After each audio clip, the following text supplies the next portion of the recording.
Me either. Hello, hello. Hey. You? Hey. Right on time. You're ready, Brett. I'm ready. I'm ready. Yes. It's been a Dude, minute. you were prepping in chat earlier today. I think I saw. Was I prepping in chat? Yeah, you were in this chat. Like I figured. You Oh, were oh, prepping oh, your yeah, mic yeah. to see if everything was working right. I was fixing our icons at the bottom of the screen because they weren't working for a while. So I actually had some time to go around and do that. But yeah, I've been prepping here and there throughout the holidays. 2025 is over. 2026. Yep. We're back. We're back. Your first post on the university, how'd it go? It went great. It was a good time. For anybody who's watching this, for anybody who I connected with at DM University, thank you for subscribing and give me the shout out. Ditto right back to you. But it was a good time, a very good time, and I posted some pictures on our YouTube channel here, so anybody can go there and I think go under discussion or whatever it's called and find those pictures. But yes, it was a very, very, very good time. I enjoyed myself. I feel like I got a lot of very, very useful information, and and I got to meet a lot of who's who in at least the Dungeons and Dragons space currently. So it was good. It was very good. There's one thing I could probably criticize, but not enough to put it on stream, right? Still Right. be respectful. Put it in the private Discord. I want to know. We'll talk about it. That juicy goss. Yeah, later. That tea, man. But it was good. Yeah. I have some things that I'm going to pursue now with some help, and we're gonna see how it turns out. Essentially, what I think I'm going to start doing is reviewing modules in DM's Guild, and possibly, I don't know, some of them I'll run. Some of them I will do reviews from a different type of perspective.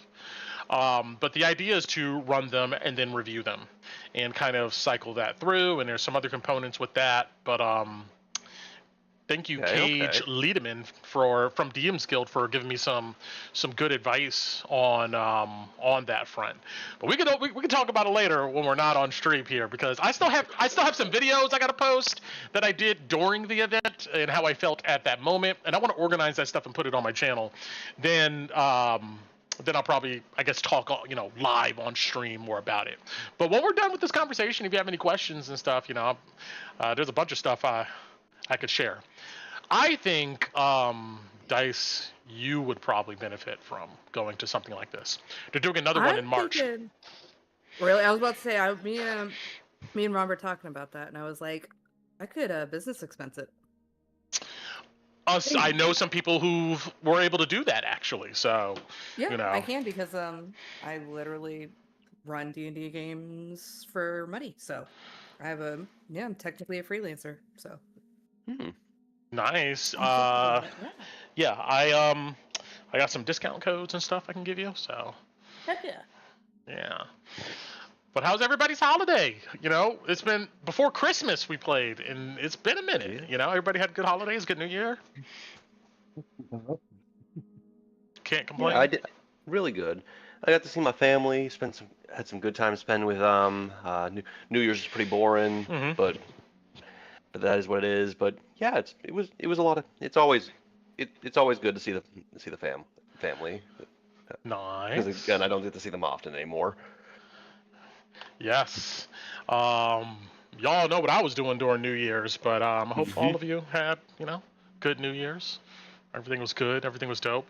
And thank you guys for those of you who gave me a little review. Much love, much appreciated. And, even the advice and stuff too. So you guys are awesome. I love you to death.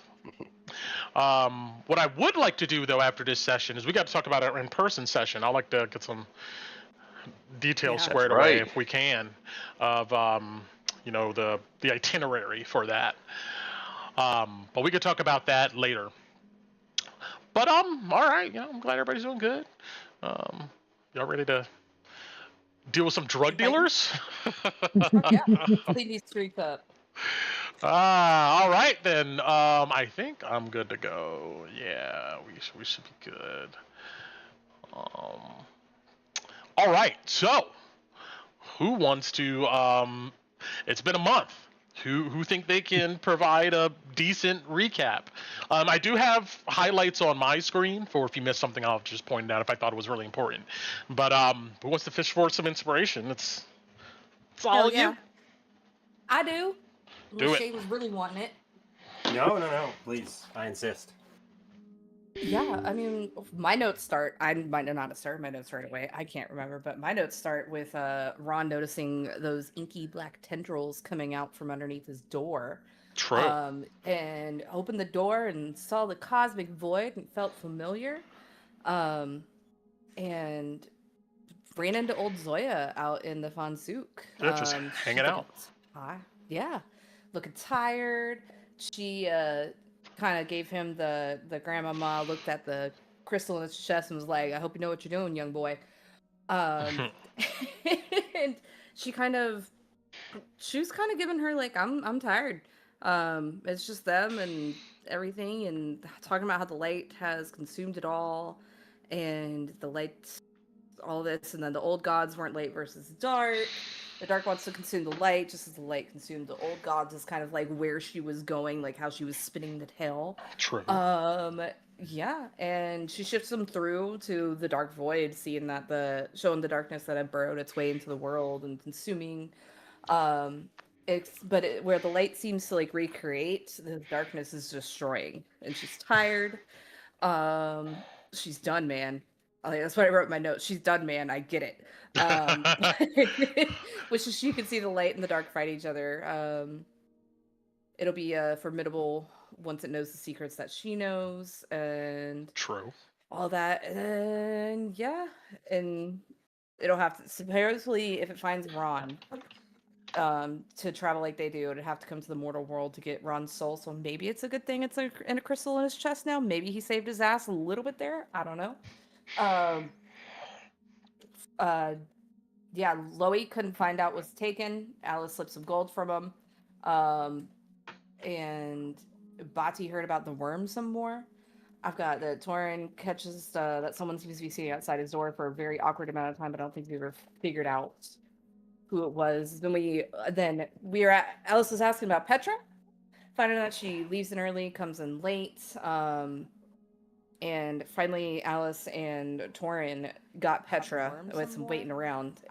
She's got her, I think she said her head was shaved. She looks rough. And they had a conversation where pretty much was,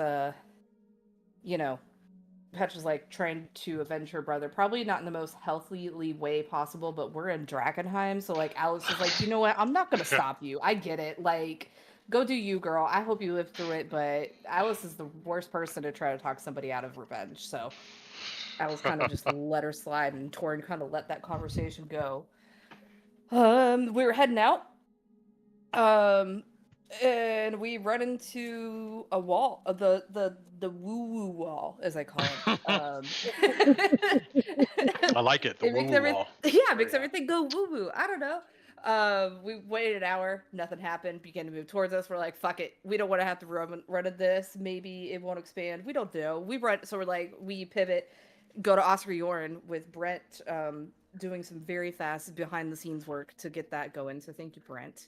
I know how hard that is. Yes. Yeah. And we find out it's called, what they call it, the sweeper, and it hits everything but everybody comes out the other side fine, except there's no Kalina, and we table that reaction for when Tinu's here, because Alice would have had a reaction, but that was a Tinu moment. I think the whole party was like, we'll deal with this when Tinu's here.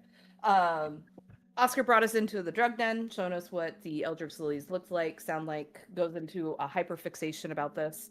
Then goes to get a drink. We realize we can make some several kits out of things, healing potion variation in the cauldron.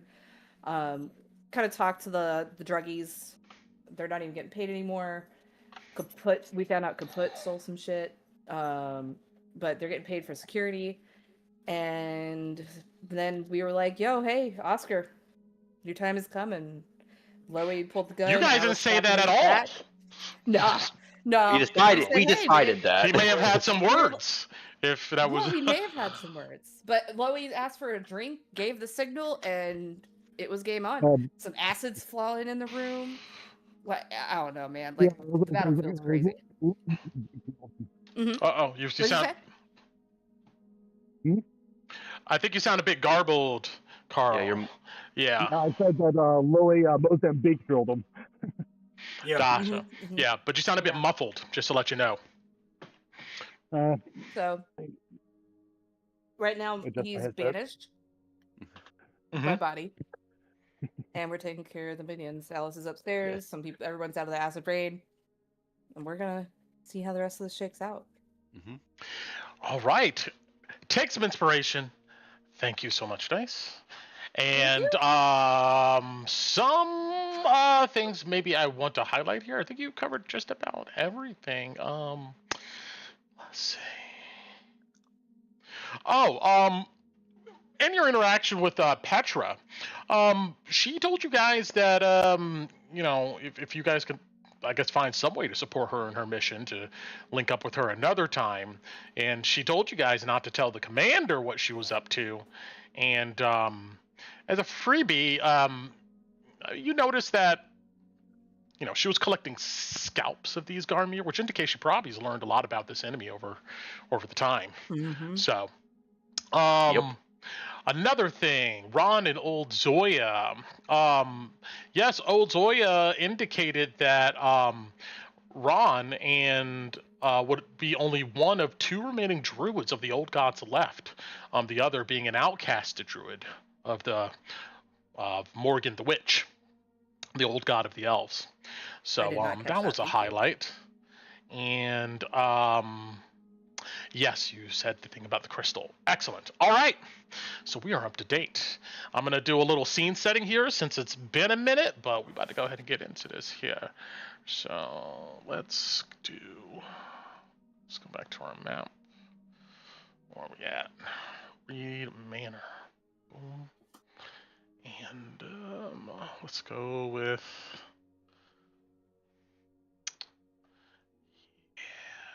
Let's turn that off.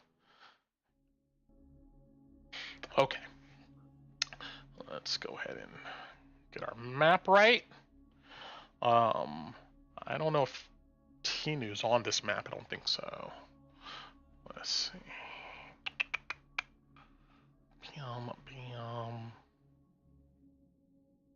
You doing good, Tino? You all right? Everything good?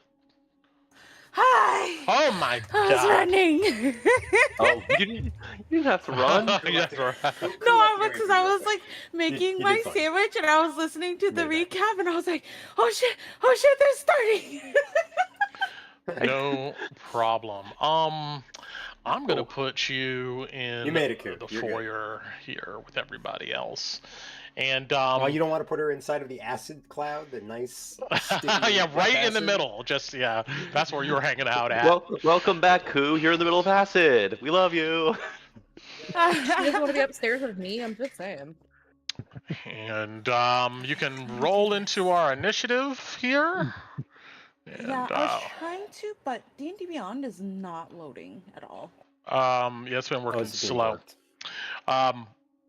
But yeah, you can roll it in thanks. the, in roll 20 or whatever. But okay, that's where everybody's at. Let me focus our camera about here. And we're starting at the top of the order with Torin when we do get going. And I believe we are starting the third round of Kolabadi focusing on this banishment. But okay, so what? Let's get a little bit more ambience here. It is it's kind of a windy day. And we can get indoor locations. Yeah, let's get this going here. All right.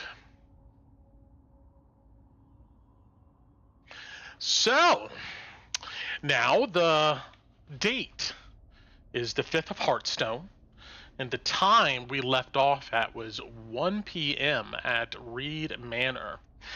And there's cool, strong breezes, flowing over some weedy fields that surrounds Reed Manor, as you guys know. But clouds do thicken and brew above you guys, threatening maybe some rain in the future. And I do want to spend a couple minutes orienting ourselves here, even though I switched our map. Forgot I wanted to do that. Let's go to the Drakkenheim map really quick.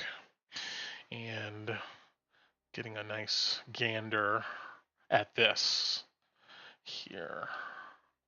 So let's ping everybody over there. And whoa. Okay. I think they got caught up. Yeah. Sounds like it. Blip. So, yes, you guys can see the shadow of Castle Draken off to the east, and right over here across pretty much some open fields with sparse trees, and that place is Bad News Bears. You can see that. Yeah, I thought I had an image of this guy. Yeah, here we go. Back in a routine. And you see thick clouds of haze, but it seems to just bubble from every seam of this massive structure. But off to the west, the topology is kind of a vast swath of overgrown farmland. And then the earth kind of morphs into these jagged foothills called the Carn Hills. And north of that, on a rocky perch, of course, is the ruins of Eckerman Mill and the makeshift campsites kind of over here. And then south, of course, is the inner city walls, which obscure the dense metropolis beyond them. And for stream's sake, we are at Reed Manor. Get some book art going in here. But yes, all right. Keep that in mind, because I think you guys are going to have to do some planning if you make it through this. And let's get back to Reed Manor. Which kind of redo all the shit. If you mean when, right? What was that? You said if we make it through, you mean when, right? Yes, when. Yes. Let's stay positive. Yep. Yeah, let's get that. And weather. There we go. We can get rid of that. All right. So, the Knifebites find themselves pinned down here in Reed Manor. And these hulking undead creatures outside, they huff in a deranged rage, screaming. Their pairs of sickly eyes kind of locked in on you guys' position. And we'll go ahead and hop into it. So, Torin, you're standing at the edge here of what was the den, and you can still see a bunch of green gas pretty much occupying that whole area in there. You can hear something going on upstairs above you, but directly in front of you are at least two of these large creatures outside of a shattered doorway. Quick question. So the only one I can see right now is this one in front of the window. I imagine it has cover from where I currently am. Actually, you are blinded from that one, as in the gas that's occupying this whole room. It doesn't allow you to see through it technically. Fair enough. Getting reoriented. Okay. I think then what I'm gonna do, because I'm gonna move here, focus on this one, and I'm going to cast as a first level spell. I'm gonna fire Witch Bolt. All right, yeah, you stepped up to the bent door frame, and yeah, that will connect. So 22 to Yeah. Okay, so that's gonna do 21 damage because it should only be the first 2d12. Gotcha. Let's see here. Where are these guys? Here they are. Yeah, because everything else is on my subsequent turn. So that will. I'm gonna go to the doorway, gather this small bit of electricity, shoot it, and it's going to hit it and then cover it in static, and that will be my turn as I then get my sword and prepare for what I'm assuming is the eventual charge. Yes. All right. With that, we're gonna move on here. I'm still loading up my stats, but Alice, you are upstairs with this guy who cursed at you, and let's zoom over there. Here we are. Yeah, he looks at you, quite aggressive, gritting his teeth. Yeah, he looks pretty bloody, right? Yes, you see his skin is bubbly and kind of, that kind of acidic burn all over it. Okay. Yeah, fuck it. Alice is gonna kind of run up and try to get him with her, yeah, with the short sword. She's gonna try. Let's see if she gets him. I don't know. All right. Yeah. Get Alice up, is just ready.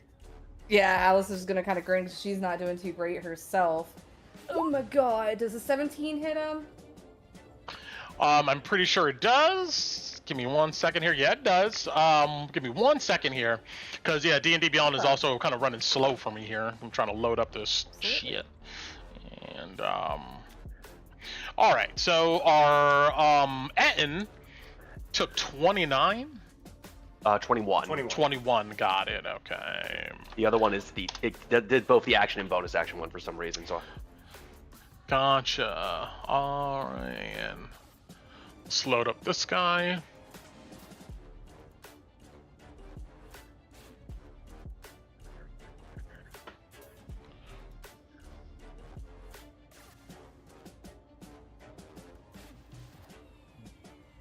All right. Yeah, you run up to hit him with your sword.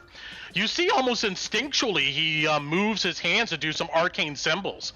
And he disappears in a cloud of mist away from you. And you see he reappears back here. And he grins. Beautiful. Alice is gonna laugh and be like, ah, perfect. And now I can run up to him and use my charger feat. I'm gonna try to hit him with my offhand. Got it. I'm gonna use heroic inspiration on this because I want to hit. I would like to really set advantage. I thought the heroic section were rerolls. Yeah. So should I not use it? Well. I mean, you get to choose afterwards, so. Oh, yeah. Yeah. All right. Let me see if I hit him. Let me see if I hit him. Yeah. Sorry, it's rusty. I'm rusty. I'm probably not gonna need it with the 21. Yeah, you hit him as you run up to him. His eyes go wide. Beautiful. Yeah. As eyes go wide, as he's kind of sitting there, Alice is just gonna be grinning at him. And she's like, "Still found you." Yes, that and 28 plus a D8 for the charger. Because I had more than 10 feet of movement. Damn. So 24. How do you do it? Yeah, as he's just kind of sitting there, as I first one goes and like she was kind of going to like gut him, and he goes into that mist, and then she just stays still for a second and sees him reappear, and she just spins the weapon, and she just goes running, charging, and she's gonna go straight off down the throat, across the throat. Just you see he gags on his own blood, and he grabs his throat and just slides down, slumped up against the wall. Yep, exactly. And she just kind of spits on his corpse. She's gonna kind of sit there, take a deep breath, and her eyes are gonna glow a little bit brighter, and a little bit of radiance is gonna like filter across her, and I'm going to use second wind for my bonus action. Got it. Your wounds begin to heal. Mm-hmm. Yep.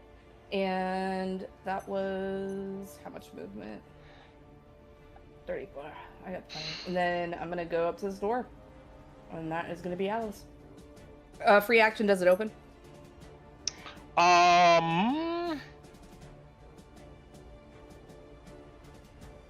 So with the charge, really quick, with the charger feat, when you you struck with your offhand, and then you used an attack action to charge them. My offhand was part of my attack action It's because part of of the your Nick ability. Okay, so you Because did your offhand first. No, I did my main hand first with this short sword because Yeah. I was vexed, and then offhand is It's a Nick part makes of it your attack, so you're able to. Okay. Right, it I see. doesn't. Nick Okay. doesn't matter if you do it first or second. It doesn't. Got matter, it. Okay. As far All as right. most rules go. So this door, let's see.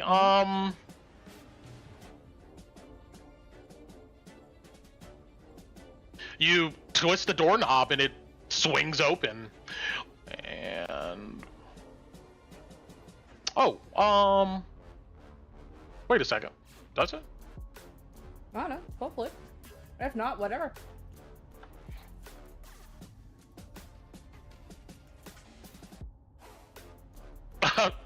No, it doesn't open. Beautiful. Cool. That's it for me. And you... Yep. All right. Anyway, back downstairs. Loey, you saw Torin rush up here and shoot a witch bolt at this massive creature. What are you doing? Yeah, Loey's going to look over Torin's shoulder to spy the massive zombie, and he's going to pull Whisper off his back, aim up a shot, and fire off a couple rounds at this big guy. Understood. I'm going to bonus action Hunter's Mark you as well. You focus And- in. Mm-hmm. I believe you have no one within 5 feet of you, so you're alone, right? Yes. All right then. These are at advantage. Is he gonna roll? Come on, D&D Beyond. I believe in you. Oh no. You guys are right. It is slow. Oh, there we go. 23 to hit. Oh yeah. Okay, you're gonna take... I gotta hold my breath. Steadying your aim. Yeah. As you do. 14 plus an additional d6. 19 points of piercing damage from the first shot. You see this massive upper peck like jerk back against the impact of the bullet. He's still there. Another round gets chambered in automatically from the pressure of the bullet leaving the barrel, and he fires again at advantage.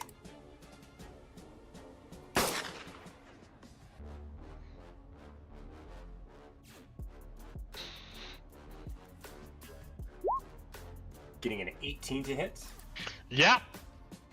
and that'll deal...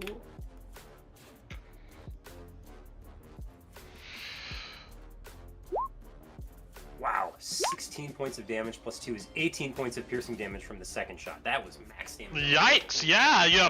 Another massive shot hits his other upper chest, jerking his shoulder back.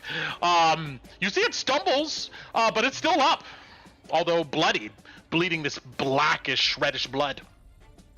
There's a few holes in it for you, Kolabadi, if you want to try to blow its arm off. And he's going to stay there in case this thing comes and tries to barrel through the wall and attack to you.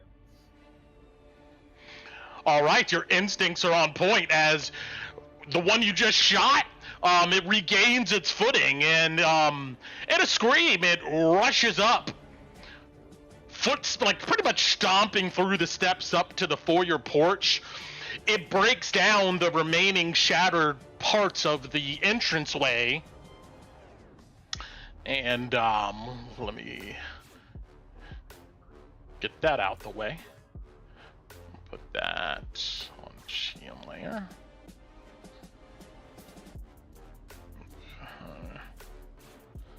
So he busts open the front wall. Oh yeah. The tattered remains of the windows are still kind of hanging there. And is that a piece? Yeah. Move that over there. All right. Oh yeah, you see this thing. Wood fragments just explode all around you, Torin, and shards of glass as the whole front entrance just collapses in. You see it's carrying what looks to be like a massive, who knows, drainage pipe, some type of frame in its hand, and it tries to smack you with it. Alrighty. That was 25. Connect. Yeah, that'll connect. It batters you for 18 points of bludgeoning damage. Oh. You note that he is affixed to his left hand, like metal sutured into its bone and flesh, like a kind of a gauntlet. And it swipes at you with that.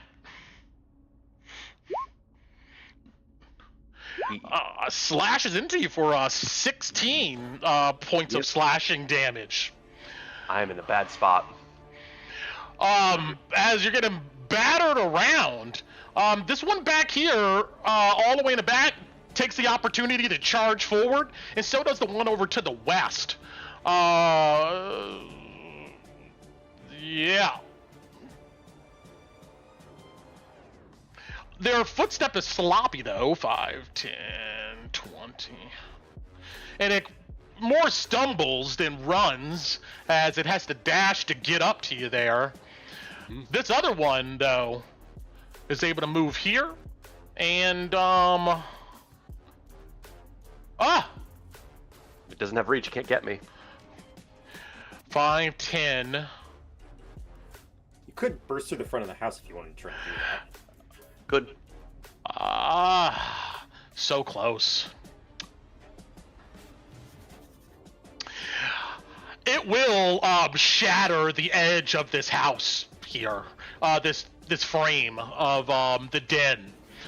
You see it bend in and buckle, but it can't do anything besides that right now.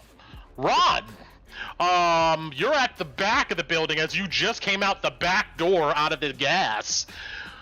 What are you doing? Mm-hmm. All right, Ron is going to dash. So, what I'm going to do... Yep. All right, so that's 40 feet. Charge around the side, yeah. And I couldn't see which one... I heard Loey's gunshots go off, right? Oh, Yeah, definitely. Can I see which one, just as I'm running up? Is it obvious which one got pelted the hardest? They look like undead creatures. I don't think it's really obvious unless you spend an action to look. Nope. For that. Alright, we're just gonna go to... So that was my original plan. So this guy here on the left, we're going to Starry Archer him. While his back is turned to you, your ethereal bow materializes and shoots. 24 connects. Cool. 6 radiant. It stabs into its back and it kind of arches up a bit. One of its heads swings around and looks at you. Cool. And then I'm going to 5, 10, 15. That sounds about right. I'll move back about 15 feet and that'll be it. Got it. Kolabadi. I think Tunu has the higher dexterity. Okay. We'll move you up here. Tinu. Yeah, I mean, all this happens in a split second. There's just wood fragments flying as these large zombie creatures is battering Torin. What are you doing? So you guys see Tinu like kind of snap out of her daze since Kala's gone missing, and she just looks around and she's shaking and she just says, "Protect those you care about," and she just like starts glowing. And then right where Torin is standing, so this is like the first time I'm casting this. I would say it's like she starts glowing, and you guys can see like she's never done this before. It says range is 30 feet. Is it a square or? I'm gonna cast Guardian of Faith. It's gonna be Kala. The shape is Kala, and it's gonna be right here. Oh, you pick a square, Tinu, where that appears. Oh, so it's just the square then. Mm-hmm. Within 30 feet. Kind of like summoning your familiar. Or So is this? Hold on, this. Yeah, I'm gonna do it right here then, right next to Torin. Yeah, it's gonna be right Got here. it. So that's gonna. Oh, oops, wrong one. Here we go. Guardian of Faith, and it looks like Kala. All right, yeah, the illusionary kind of ethereal image appears of her. And then she sees that Torin is really hurt. So I'm gonna bonus action healing word at 3rd level. No. Sorry, Torin. I'm gonna do it at 2nd level. Where is it? While I love this, I have to remind you that that's 2 spells. You can't do that. Oh, I can't do an action and a bonus. I thought you could do bonus. Not when they're both spells. It has to be a cantrip. Yeah. Or if it doesn't use one of your spell slots, Tino. That's the other option. Oh, okay. As much as I would love for you to heal me. God damn it. Well, that's. I thought I could. Well, that was very That's cool. It was very cool. But I might take. Can I take it back? Because I didn't know I couldn't do that. Because I Sure. think Tora needs more healing. Sure. Yeah, I'm gonna take that back. I won't do that. All right, I'll because- delete the thingy. Yeah. Yeah, and then I'll just. I'm gonna. Yeah, So can I do my channel divinity sanctuary action and then bonus action healing word? Yeah. Yes. Okay, so I'll do that then. So she just glows. It's not as like thematic, but. Fluorescent pink energy once again just like illuminates this entire area, just bleeding out of the open foyer and like upstairs, Alice. Even though I don't think this light goes through like objects, but you can see like the floorboards, like the slats in between. You can see kind of this pinkish glow. You know whose that is from. But Good, Tina's back. And then I'm going to healing word. 15 at Thank you, 2nd sir. level to Torin. Thank you 'Cause very much. I am I- very sorry I had to take your cool moment from you. No, it's okay. She wouldn't do that if I knew that I couldn't do it because it doesn't make sense to Tinu. So yeah, and I think that's my full turn. Bonus action. If you want to go anywhere. I think I would stay in here because I need to see you guys for my thing to work. And then let me. Oh my gosh, sorry. I'm so rusty, guys. Okay. it's all right. Yeah, Get that's my back into it. That's my full turn. Some Brad. stretches. Some stretches. I'm used to being a druid now. All right, Kolabadi. What are you doing? Okay. No. Don't just What's the here. radius of this? Oh, I got it. What's the radius of this aura again, Tina? 30 foot emanation. Got it. Thank you. Oh, 30 feet? Yeah, I put it on me, but I don't know if it shows to everybody else. So I don't she's think it directly shows. below me, Brett. Yes. So it's an aura. So technically, auras can go through things unless it's specifically. I think it's an aura of light, though, right? Does she have to see you? Well, she has to see you regardless, I believe, too. Yeah. So. And it's turned in the sphere, yeah. Oh, but it doesn't say see though. I thought it did. It says you can grant the creature one of these benefits. That's what the Well, you have to know where she's at. I don't think you can just psychically know her Yeah. position. So, It's not an yeah. aura Unless- anymore. It doesn't say. Oh, okay. All right. Cool. Yeah. Oh, okay. I'm fine with that. Yeah. All right. Got it. Okay. I think we need to get a little space back. So the one right in front of Torin is going to try to knock him with a ghost, and Oh, that's going to miss. shielding your face from the dust and wood fragments, your shot is a little off. Come back around. That 10? misses too. Close, but it does miss. Okay, and I'm going to move over to here. Is this door open? It is shut, but you can open it. Yes, it looks to be unlocked if you give it a shot. Okay. Yeah, you look inside and immediately the smell of a ruined kitchen hits you. It's the place you guys were chilling in the last time you were here. You know, dirty food, items, and stuff everywhere.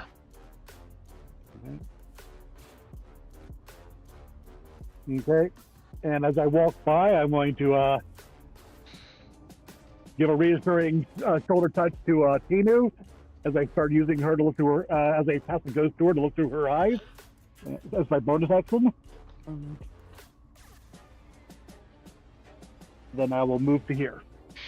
Got it. You move through this dirty kitchen, knocking over chairs and stuff on counters.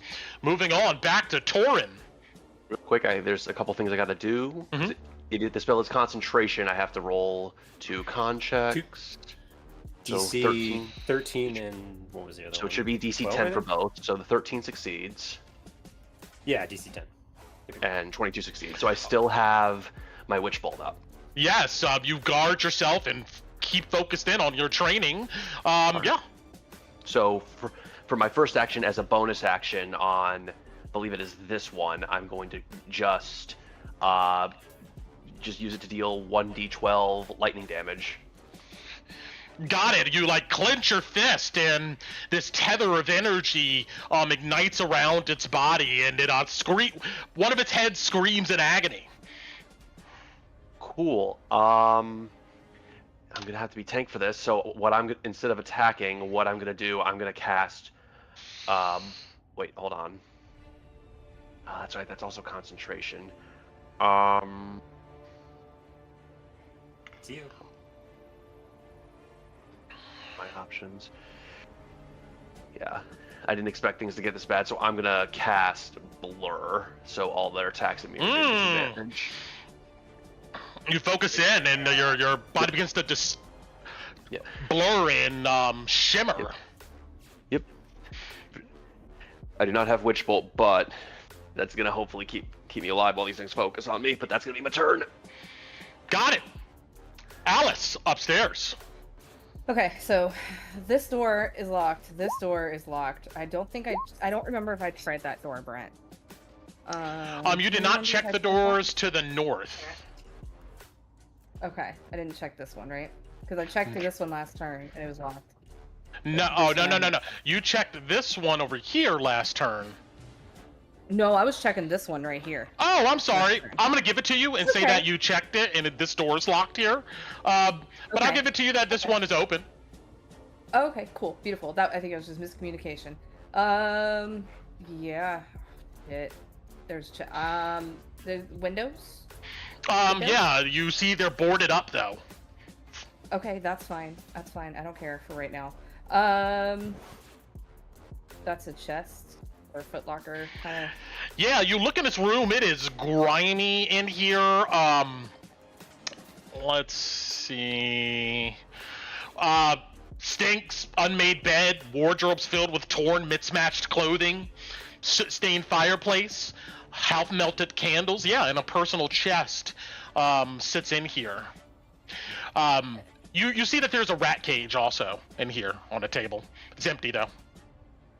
Oh God, Alice, remember which one of them had a rat familiar? One of them had a rat familiar. Shit. One of them did. We saw it. Okay, that's enough. We did. I just don't. I didn't write it down. Alice saw it like 2 seconds ago. I saw it a month ago. Okay. I want to check that. I want to try to open that chest.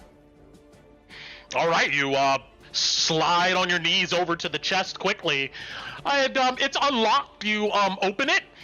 You see that there is a dirty, tattered book. You see that there looks to be a spool of yarn and thread that's kind of knotted up.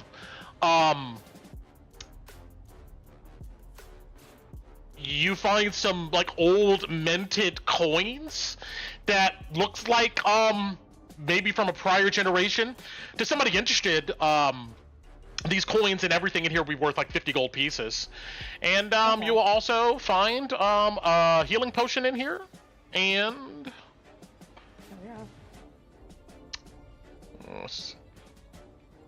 Oh, yeah. let's where is that? Here you go. And there is pretty much there's a tied up scroll with like some twine in here. And are you trained in Arcana? Nope. Absolutely not. It's definitely a I spell am- scroll, but you're not sure what That's cool. what's going on. Yeah. That's fine. I'm gonna pocket that stuff. I'll put it in the loot channel when my turn's over. Yeah, roll me a And- d10. Okay. 10. Okay. Do you want me to put D10 after the scroll to help you out? Yeah, thank you. That'll be Okay. good. Okay. 10 rolled a 10. Okay, and then this chimney, I want to poke my head. Does it go up and down or just up? It goes down. It goes down. Yeah, it doesn't it- go. I mean, there's a fluke that goes up, but you are you haven't seen steps that go up to like a third floor. Okay, but it But goes yeah, down. it goes down and up. It goes down. Okay, can I see that it leads to the room full of acid and smoke and all that stuff, or no? That might be the quickest way for me to get down. That's why I'm asking.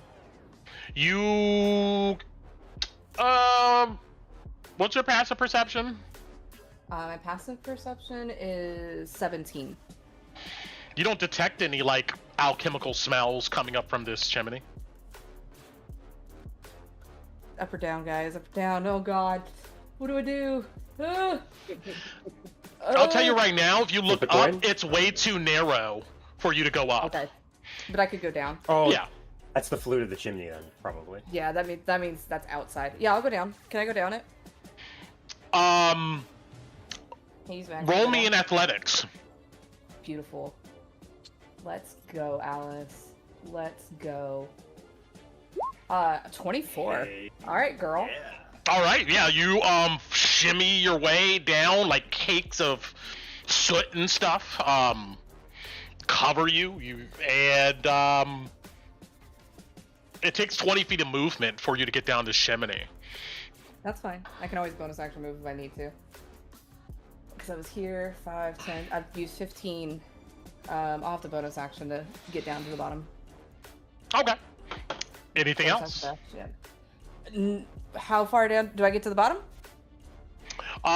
If you have 20 feet of movement, yeah, I you do. shimmy your way down to the bottom. Yes. All right, and then I would have 15 more feet left. Okay. Let me see. Yeah. Yeah, 1 second. I figured getting the chest open and getting all the stuff, like pocketing it, took my action. Is what I'm guessing. Yeah, well, I would say, Speed yeah. The scroll, the potion. I'm not a and thief. some If I was a bits. thief, I'd be like, that's my bonus action, but thief stuff. Let me grab You have it. fast hands, right? If I was a thief, yeah. But Alice isn't a thief.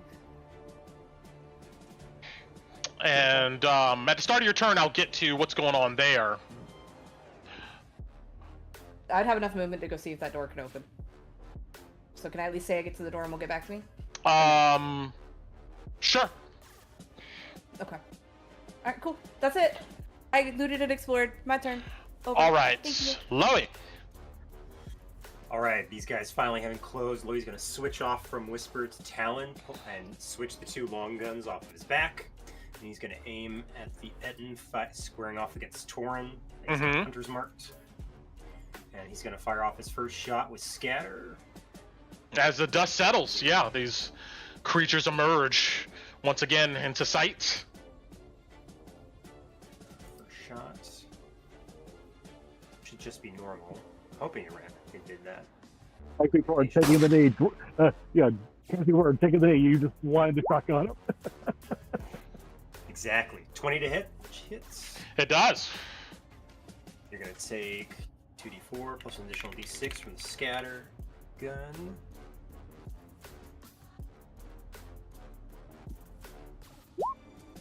9 plus 1, 10 points of bludgeoning damage to the middle zombie. You hit him square in the chest. And then the zombie to his right is going to receive 5 of that from the scatter property, as pellets fly on him as well, since he's within 5 feet. Got it. It's ringing in your ears, Torin. And then I'm going to fire again for my second attack. Yeah.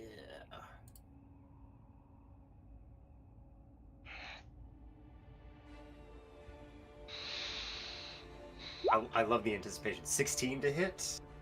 Thank you. 16, yeah. Okay. You Same alright? one? I gotta like... Yep, same one. Got it. For 9 plus... Oh, 6 this time. 15, so round down is 15 points of damage to the middle zombie and 7 points to the zombie to his right. All right. More shots ringing out next to you. Torin, And then- anything else? Yeah. Then he's going to use Talon's property, Slash and Burn, to make a bonus action attack. Oh, I'm sorry. That was his second shot was his bonus action. This is his second attack, which is supposed to be his melee attack. And this is just going to be against the enemy in front of him with his great axe. All right. Okay, so that's just this. It's not as good, but still roll it.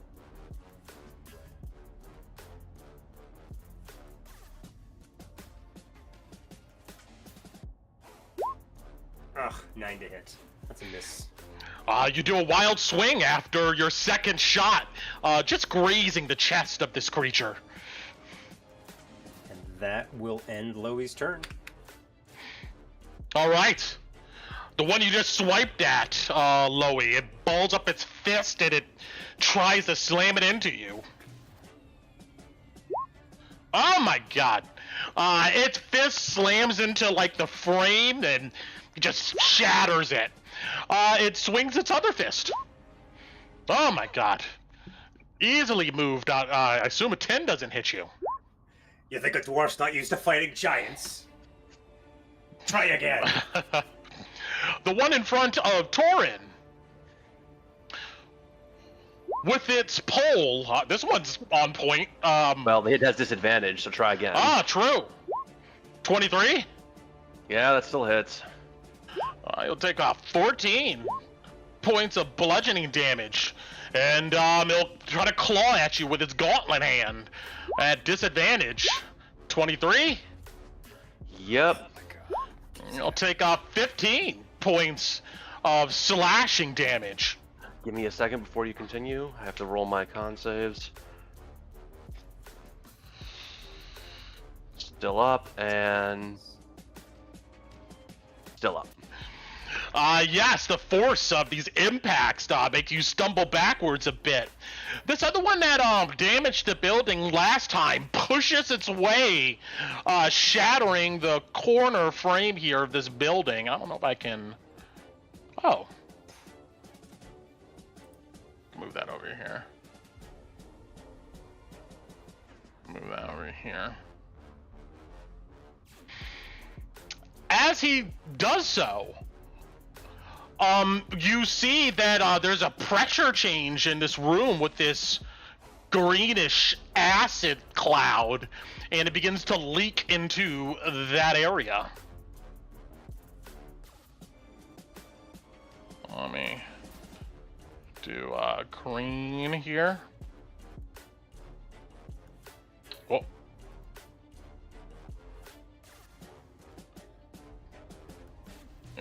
Grab this. There we go. Is it in the whole room, Brent? No. Nope, but I think that zombie needs to make a save. It will, yes. And I gotta check to see if it's at the start of its turn or as soon as it enters. Let me turn that there.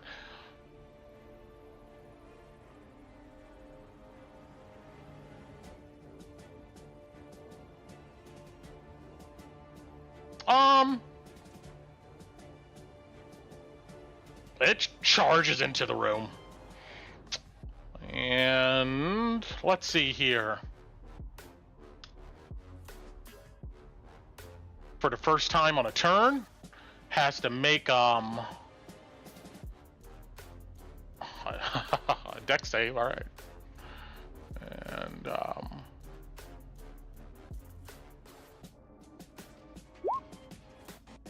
it's pretty good for it. Let's see here.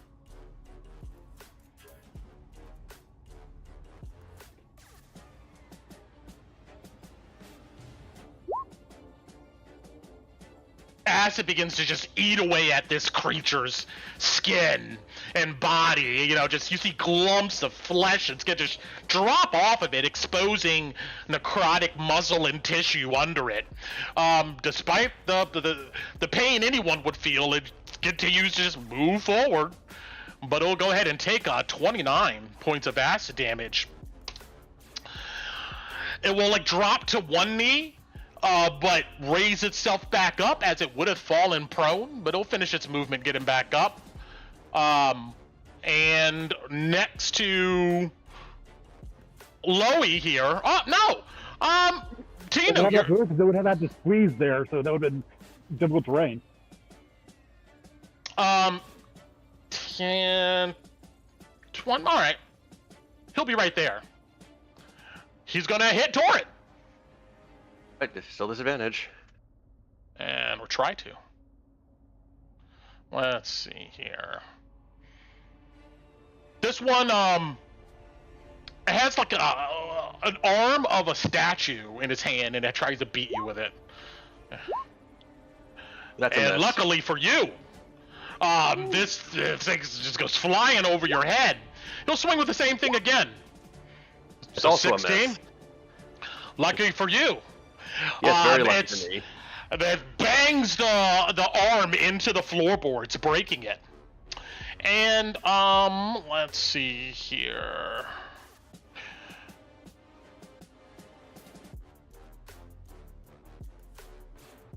Ends its turn. I believe they all went. Ron. Sorry, got distracted. All right. We're gonna do 5, 10, 15. Do all of them have these gauntlet things? No, some of them do. Others don't. How about The one fighting Torin and I do. These two do it.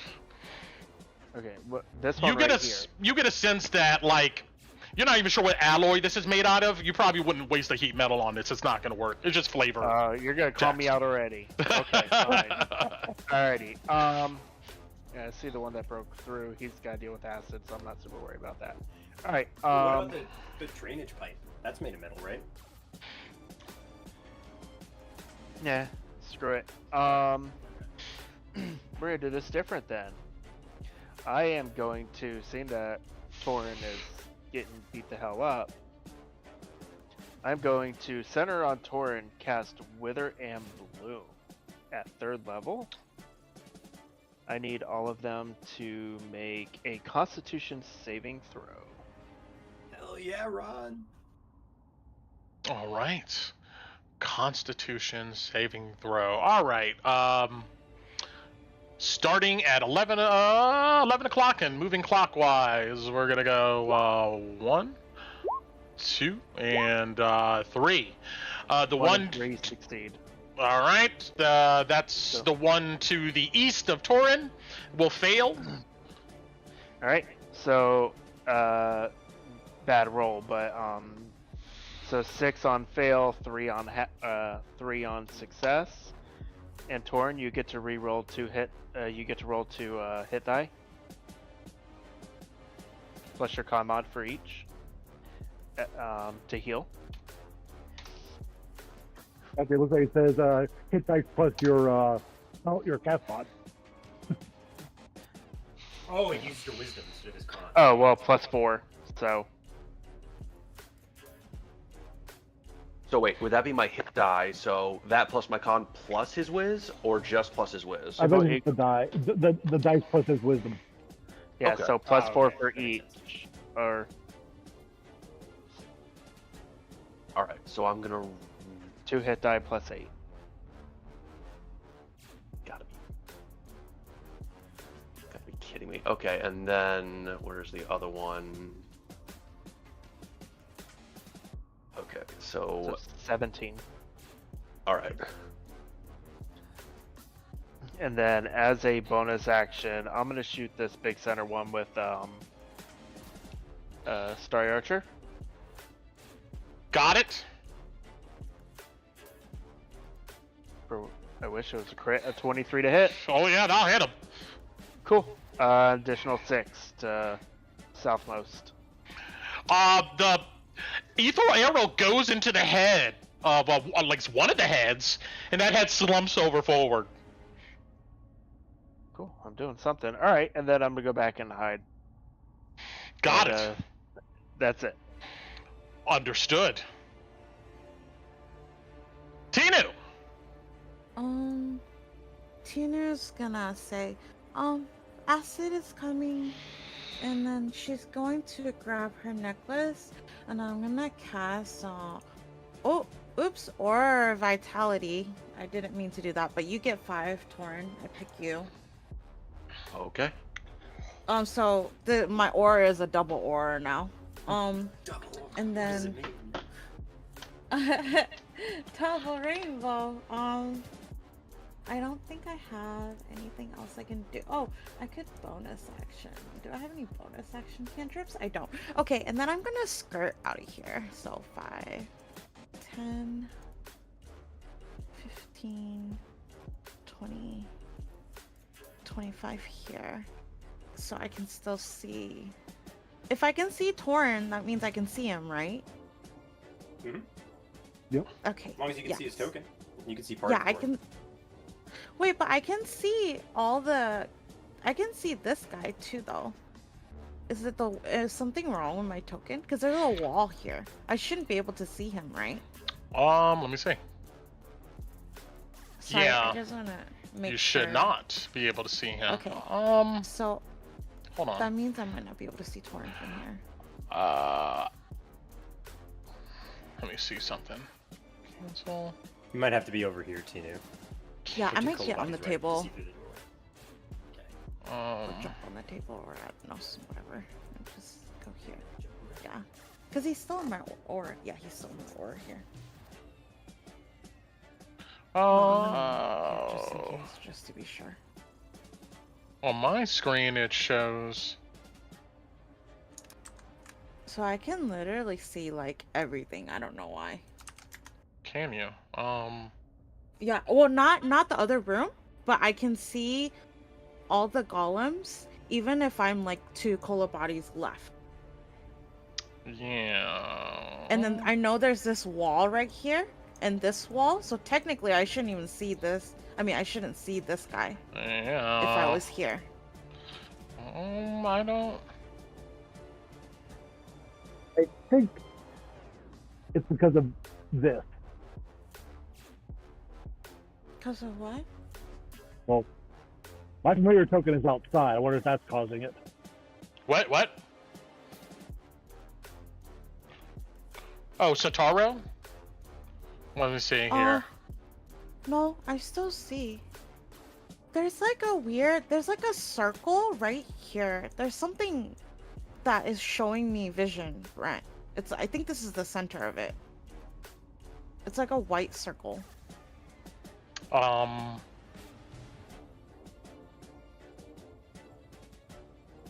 Yeah, Is I don't Ellie? know.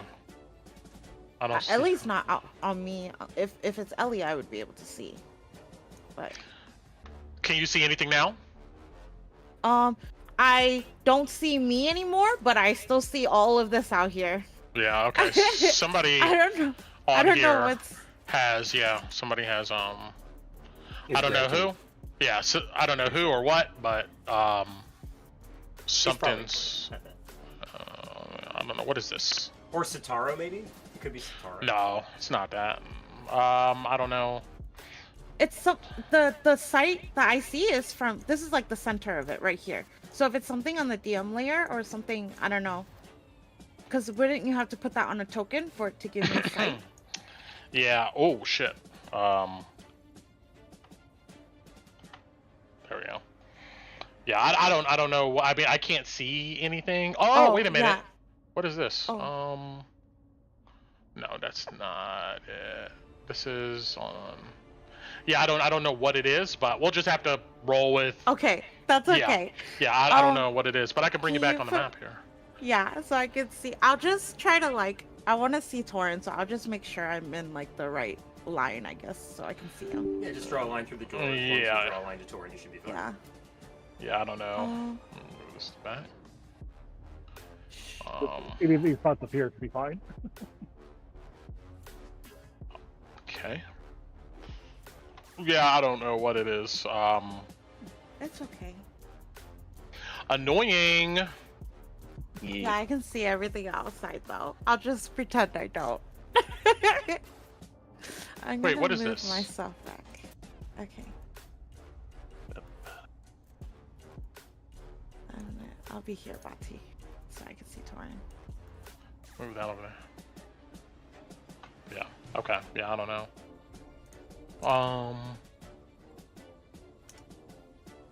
Oh yeah. I'll do that too. Hold on, I gotta roll this. I'll put me back in. And then I'll change it to 4. There. Is it this creature? Okay. What is this? I'm sorry, Brett. now I went down the wormhole of like trying to like figure it out. Okay. Anyway, let me go ahead and put you back on the map. And let's keep it moving. I already did it.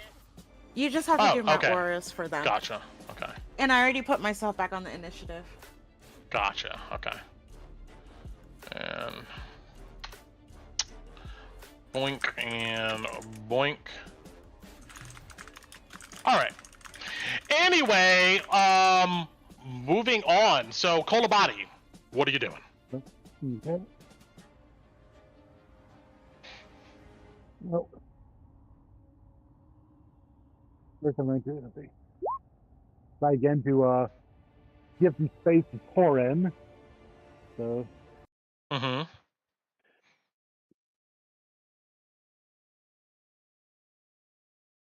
Move to here and the one in front of Torin. 19 to hit. 19 will hit. Okay. And then he'll take 6 force damage. You get thrown back 10 feet. All right. And 6. How do you do it? Okay, well, I guess I just like I came around the corner and Ghost went through there, and it hits right at the area of the chest where the 2 necks are, and it blasts that part out, and the heads go flying in the opposite direction. Got it. And the rest of it crumples to the ground. Okay.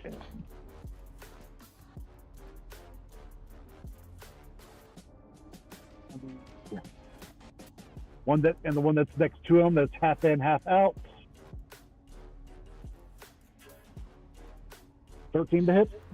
13 will connect. 7 force and push back 10 feet. 10.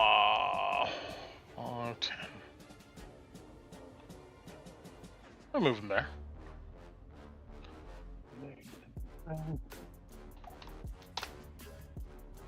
Will.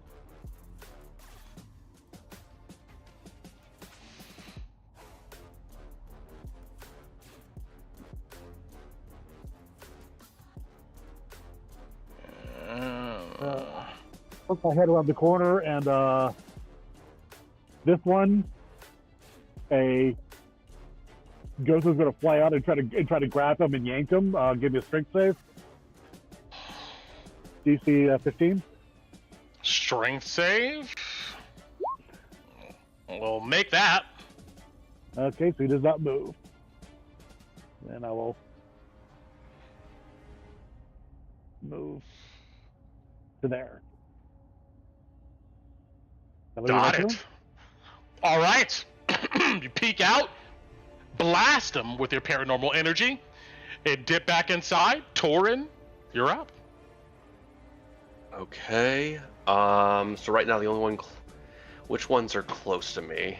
That one. And then you got this guy over here who's about 10 feet away.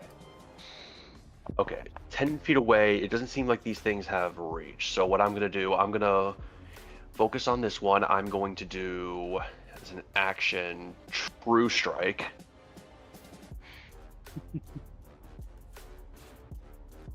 $17. 17 will connect. That is 12 plus 4 for 16 total.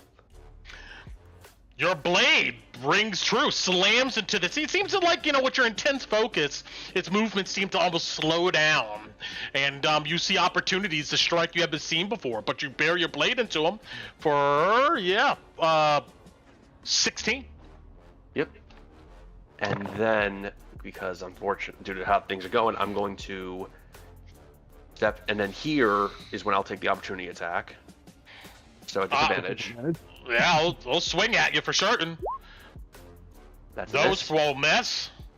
And then I'm going to up here.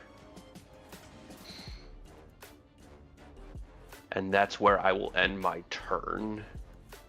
So then, yeah. Got it.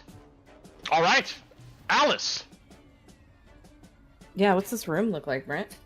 What am I seeing? Yeah, you look around and let's see.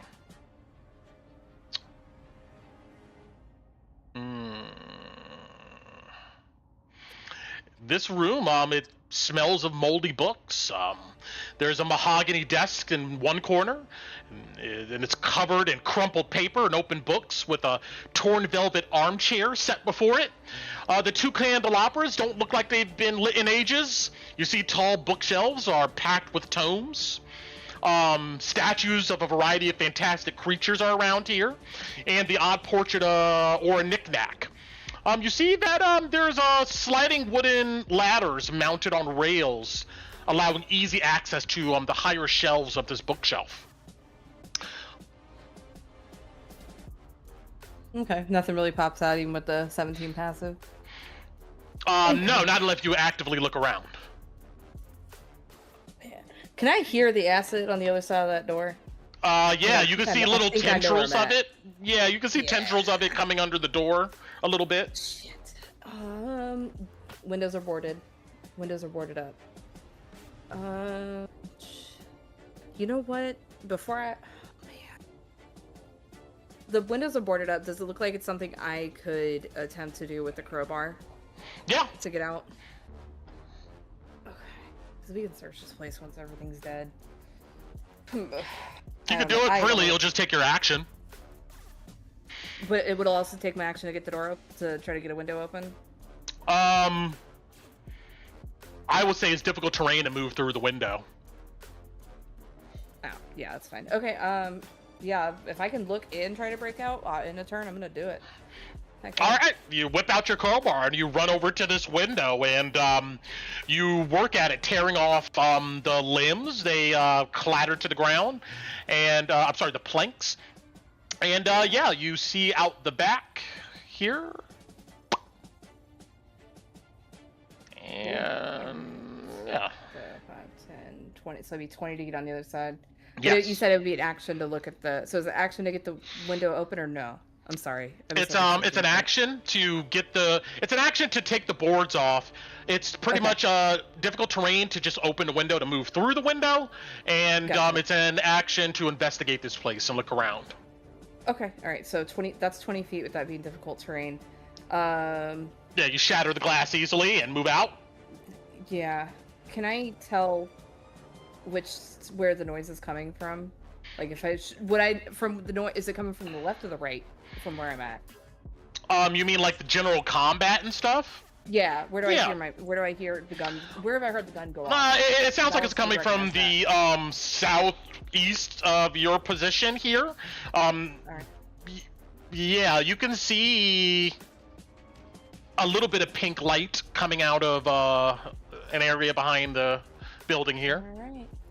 All right, so that's 20. Oh, can you? Well, maybe not. Yeah, I can.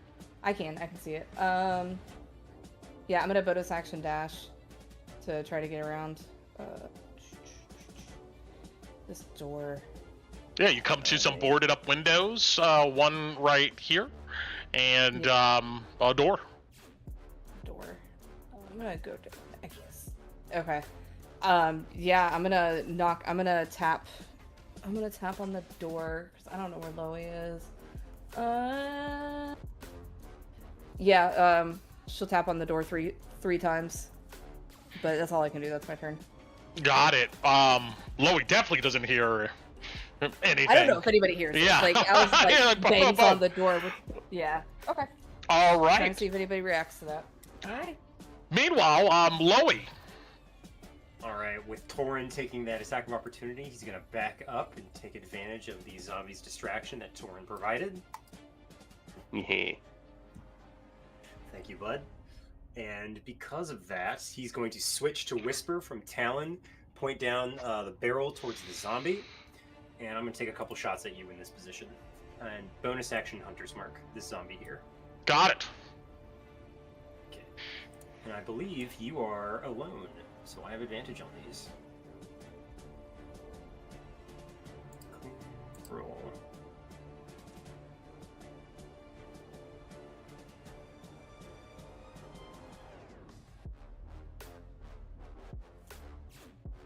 $21 to hit. Yeah, that'll hit. Perfect. So this first one's gonna be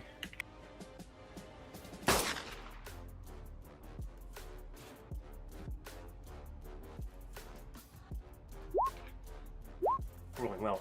Oh my god. 14 plus 6, 20 points of piercing damage on the first shot. Yeah, slams into his chest. He stumbles back a little bit. Second attack.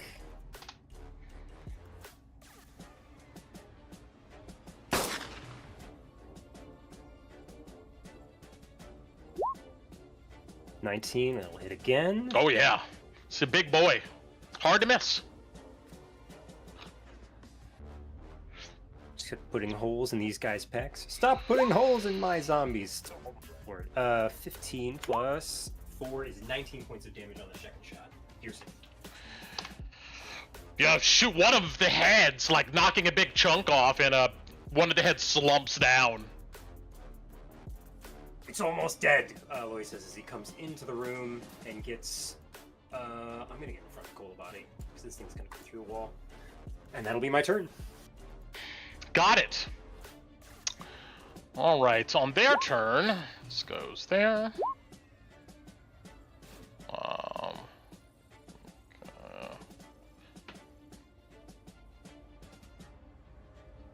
Why won't you? All right, well. Come on. It won't stretch. Fine. Like some objects in Roll20, it's like, yeah, you can manipulate that. Other objects, it's like, no. Well, all right, we'll do that.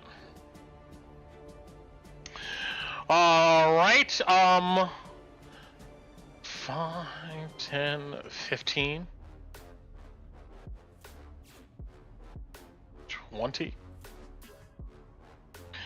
And both of them just began banging on the side of the house. The boards like bend in and the glass shatters, and you see these large heads looking inside of the building. But they seem to be focused on you, but that's all they do. Moving on, Ron. Man, that was quick. Alrighty, let's see. 5, 10, Let me move this. 15, 20. Does either one look more hurt than the other from my glance, or eh? Just from a glance, it's hard to I mean, they, well, one of them, from that position, You can see this one here is one of its heads is just like slumped over. Cool. I'm pretty sure I'm within range. Yeah. So bonus action, I'm gonna Starry Archer him. Mm-hmm. Go bonus action. Starry Archer. 14 to hit. That'll hit. Cool. 7 points. How do you do it? The head that's slumped over. Mhm. I'm gonna shoot the ethereal arrow into the head that's not slumped over. Got it. You see the body just crumples to its knees and hits its head on the window sill, and it stops moving. Cool. And then this one right here, as my action, I'm going to guiding bolt him. Got it. For an 18 to hit. That'll hit. Damn. 11 points of radiant. It slams into its back. It shudders in pain. One of its heads looks at you. The other keeps looking forward. Cool. Next attack on him has advantage, and I will move back 5 more feet, and that is the end of my turn. Got it. All right, Tino.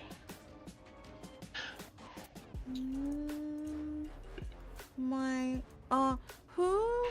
Torn still looks bloodied, right? I'd say yeah, he still looks bloodied. Okay, so Aura Vitality, you 10. Alrighty. I'm going to. Are these Did they break this down, Brett? Yeah, they broke did, the right? windows in, so you should be. The wall is still there, but the window sections you can see through.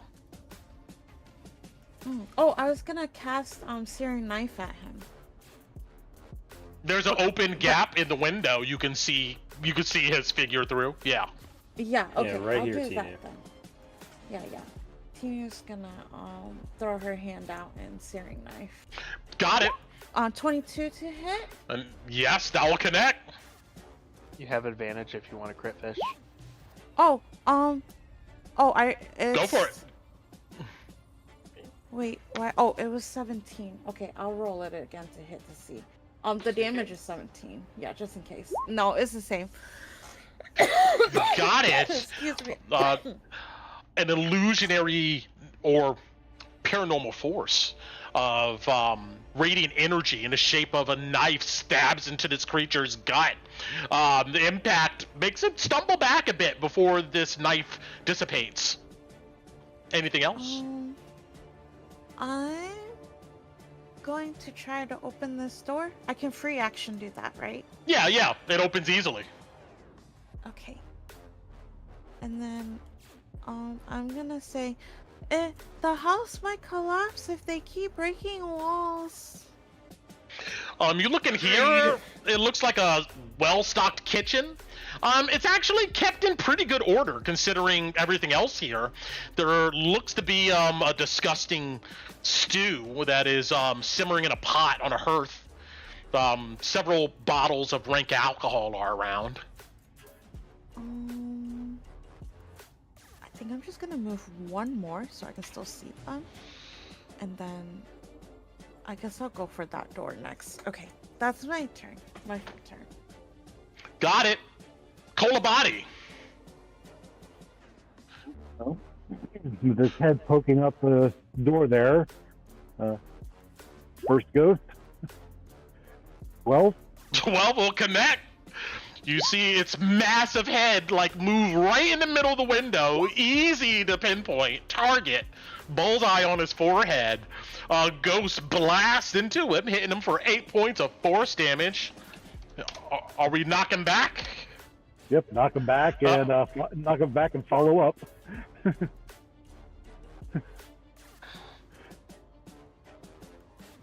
16 will connect. For 13. You only can do that knockback once. I can do it with each one. Got it.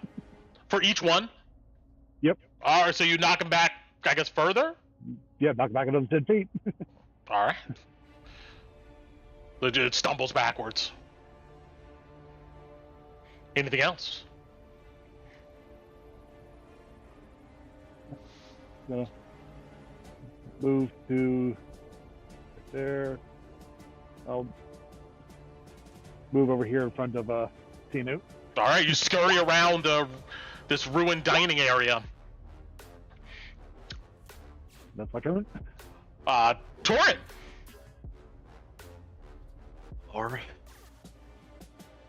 All right. I'm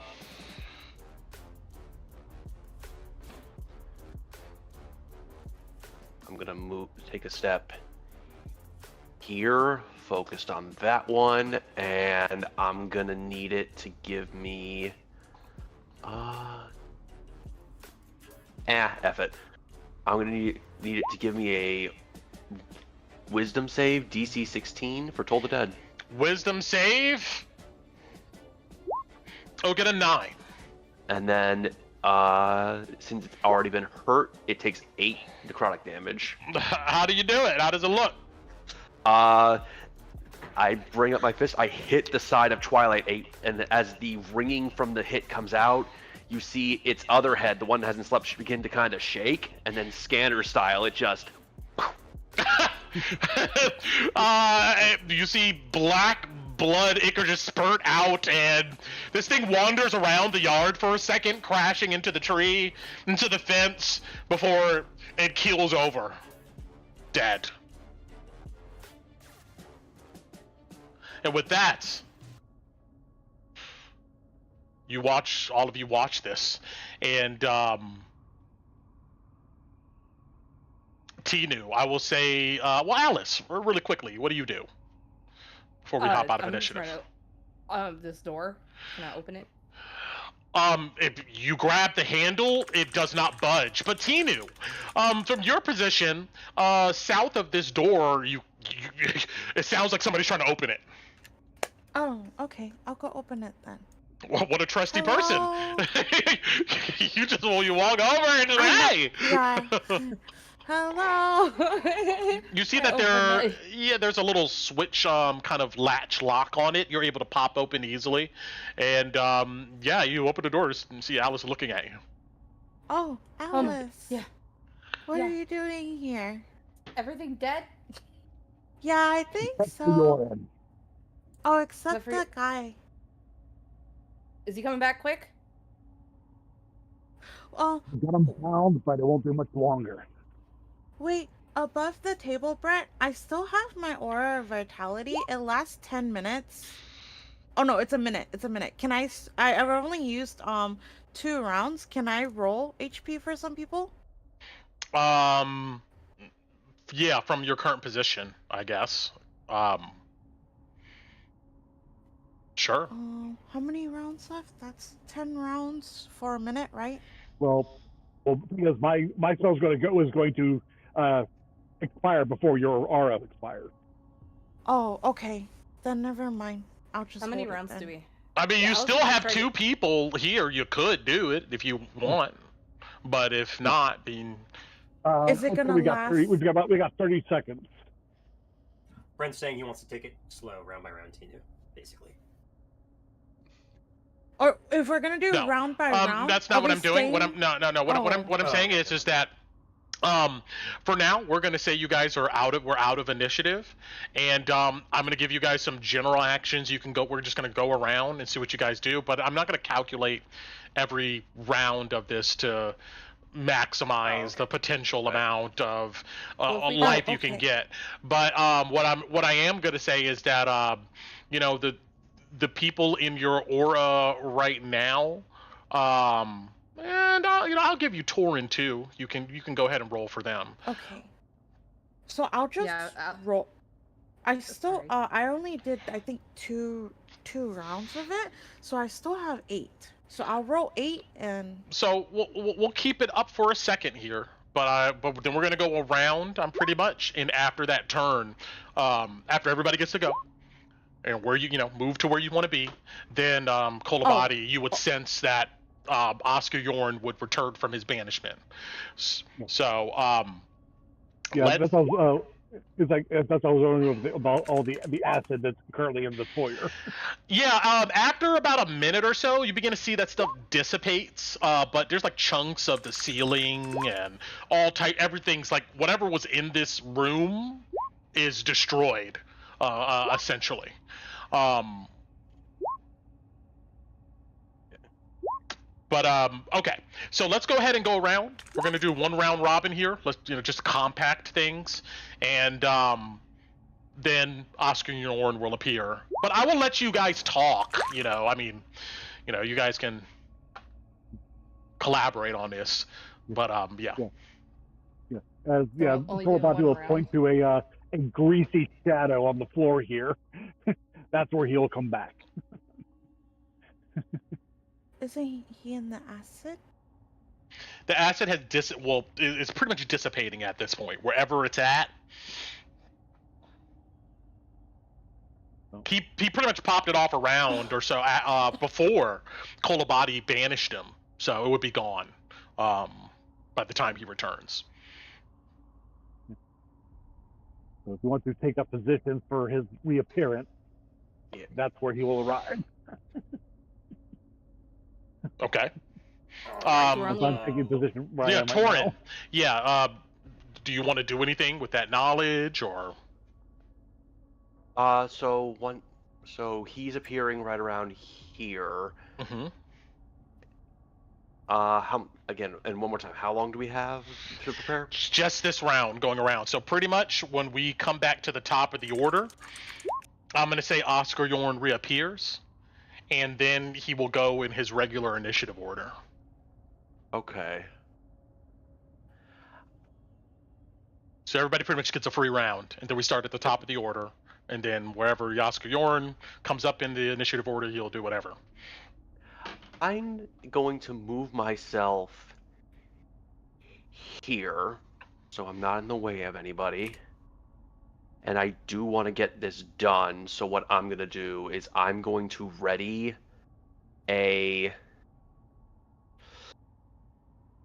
I'm going to go this hard. I'm going to ready a lightning bolt. Okay. So when he appears, I'm going to just blast him pretty much point blank with this. Got it. All right. Alice, your free turn pretty much. Round? Yeah. Okay. All right. And can somebody ping for me where it's being pointed out that Yoren's... Okay, thank you. Sorry, let me see how... Because I can... Oh, the heart, thank you. I couldn't see that. And the acid's gone. Yeah. You know what? Yeah, I'm gonna go flank. I have bonus action dash to go flank with a good old cutie butt Torin, and I'm gonna hold a You action. probably don't want to be stab in him. that line there. Yeah.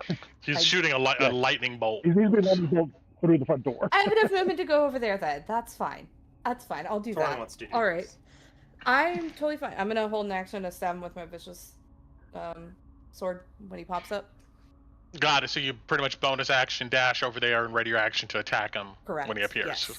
Got it. Correct. All right. Loey. He's not dead yet. Fine. He whips Whisper onto his back, and he's gonna follow suit with the others, moving into position. And bonus action, I'm going to reload. Actually, I'm gonna reload Whisper as a bonus action before I move it away. And then I'm going to switch to Tilly, his sidearm, and he's going to level his pistol and ready an attack for when Oscar shows up. Gotcha. He just has his pistol straight out, pointing to the same position that Addie's blades are pointing. Okay. And Ron. Yep. I'm within 60 feet.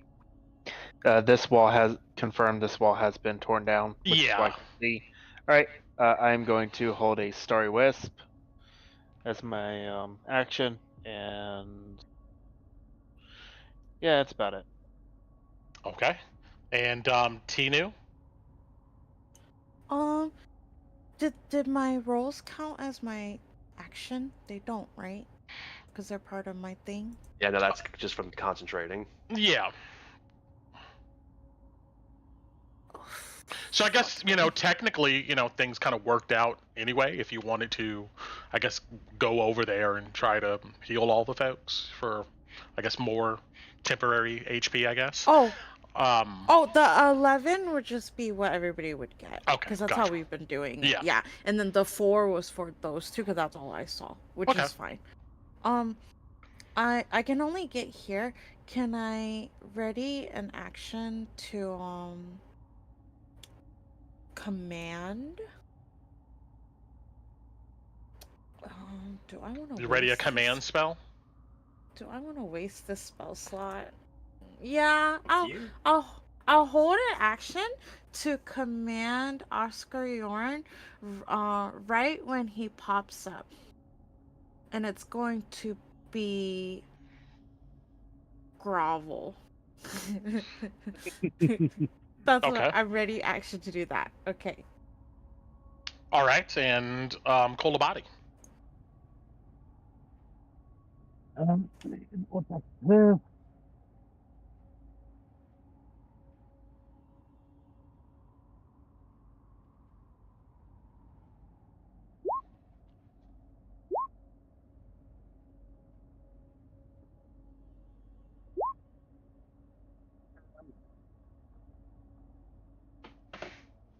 I will ready my action to launch Ghost. Okay. All right. You begin to feel the energy, your link to where Oscar Yoren is banished begins to fade. And all of you who are standing in this area, just as Yeah, you see soon... Yeah, the effect of her banishment was there's this like greasy dark shadow on the floor, and essentially you just see like a bunch of skeletal arms and like and ghostly limbs just like push them back out. Love it. He pops back out. And so, when he returns, I'm going to give him... Let's see here. Where am I at?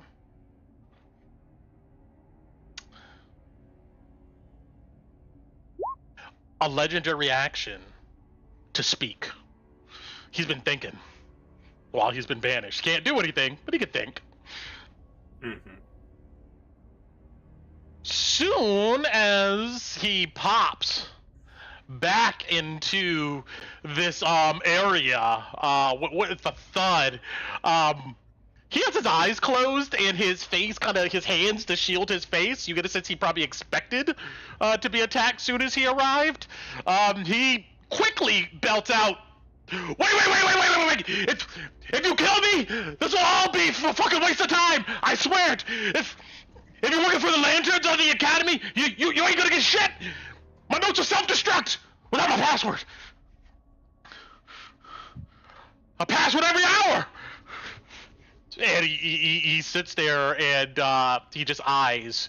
Does everybody just continue to do whatever you were gonna do? Can I get an insight check? Sure. I mean, he's obviously desperate. I'm also going to do an Yeah. inside check. If everybody's gonna do an This insight is check, we're gonna do a ridiculous. group insight check here. Ooh. Okay. All right. Let's do a group insight then. 24. 14. First roll. I rolled it. I know I did. 20. That is 3 out of You 5. didn't- You didn't hold your breath, Louis.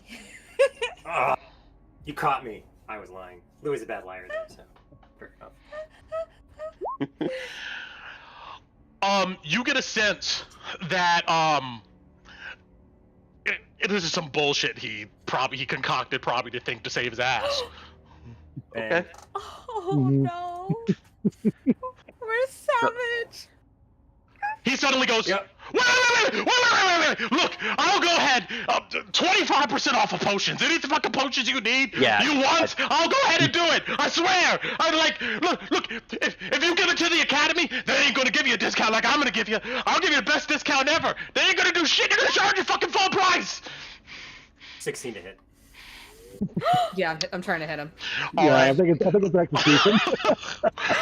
Oh Well, my gosh! first of all, soon as you shoot a lightning bolt, Torin, he reacts with a counter spell and it fizzles. Well, it's Then- the new counter spell, so he has. So hold on. Uh-huh.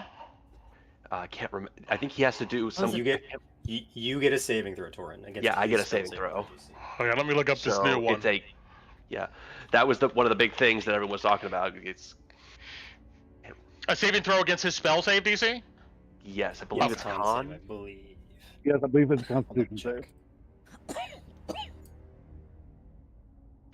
Well, if it's against his spell save DC, I know that. You can go ahead and just roll it. Okay, so Yeah, creature makes a con saving throw on a failed save. The spell dissipates with no effect, and the action, bonus action, or reaction used to cast it is wasted. If that spell was cast with a spell slot, the slot is not expended. 14. That does not beat his spell save DC. It fizzles.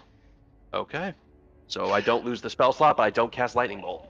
Yeah. But okay, we can go around with the other stuff. So, we'll start with we'll just go clockwise, kind of starting with at the 9 o'clock Actually, if we position go here. based on initiative order, I think Okay, we go. Thorn was there. and Yeah, then, yeah, we go in initiative order. You're right. So, Alice, you roll an attack roll against good old Yeah. Oscar Yoren here. Let's see.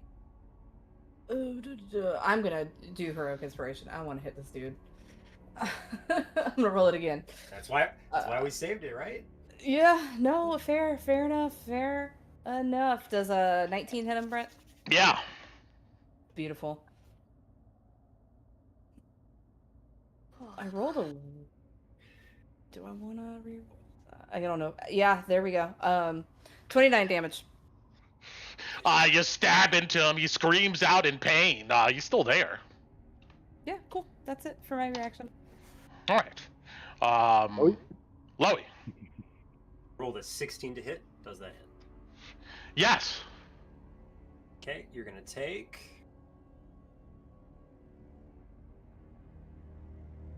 Anticipation's killing me. I couldn't bonus action before this because obviously it's a reaction and you weren't here, so Hunter's smart. It's 9 points of piercing damage from one shot from Tilly. You blast into him. He grits in pain. And you are sapped. So you have disadvantage on your next attack roll before the beginning of my next turn. Got it. All right, Ron. Does a 13 hit? No. Cool. That's it. All right. Back to Yorn here. Well, those were our reactions, Brent. Yeah, you're Oh, right. did You're right. I- You're right. I was holding. Oh, Yeah, you said- We're holding Oh, a command, so Scotty. he's a wisdom save, I think. Yeah. Wisdom save. Let's see. 15. I clicked the wrong thing the first time. Sorry, guys. You're kicking butt. Wisdom. He makes it. Oh my god. +7. I think it's a couple of ghosts. Yes. Mm-hmm. 16 will hit.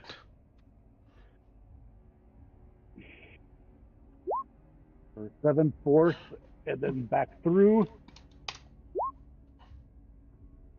That will miss. But slams into him. All right. We'll start at the top of the order now. Torn, what you gonna do? I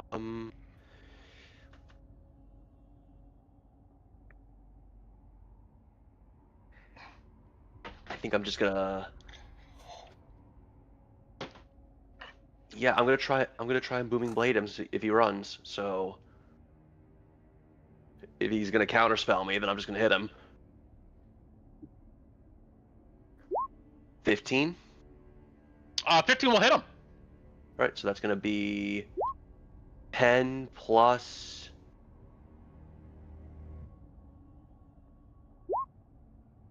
10 plus 4, so 14 damage.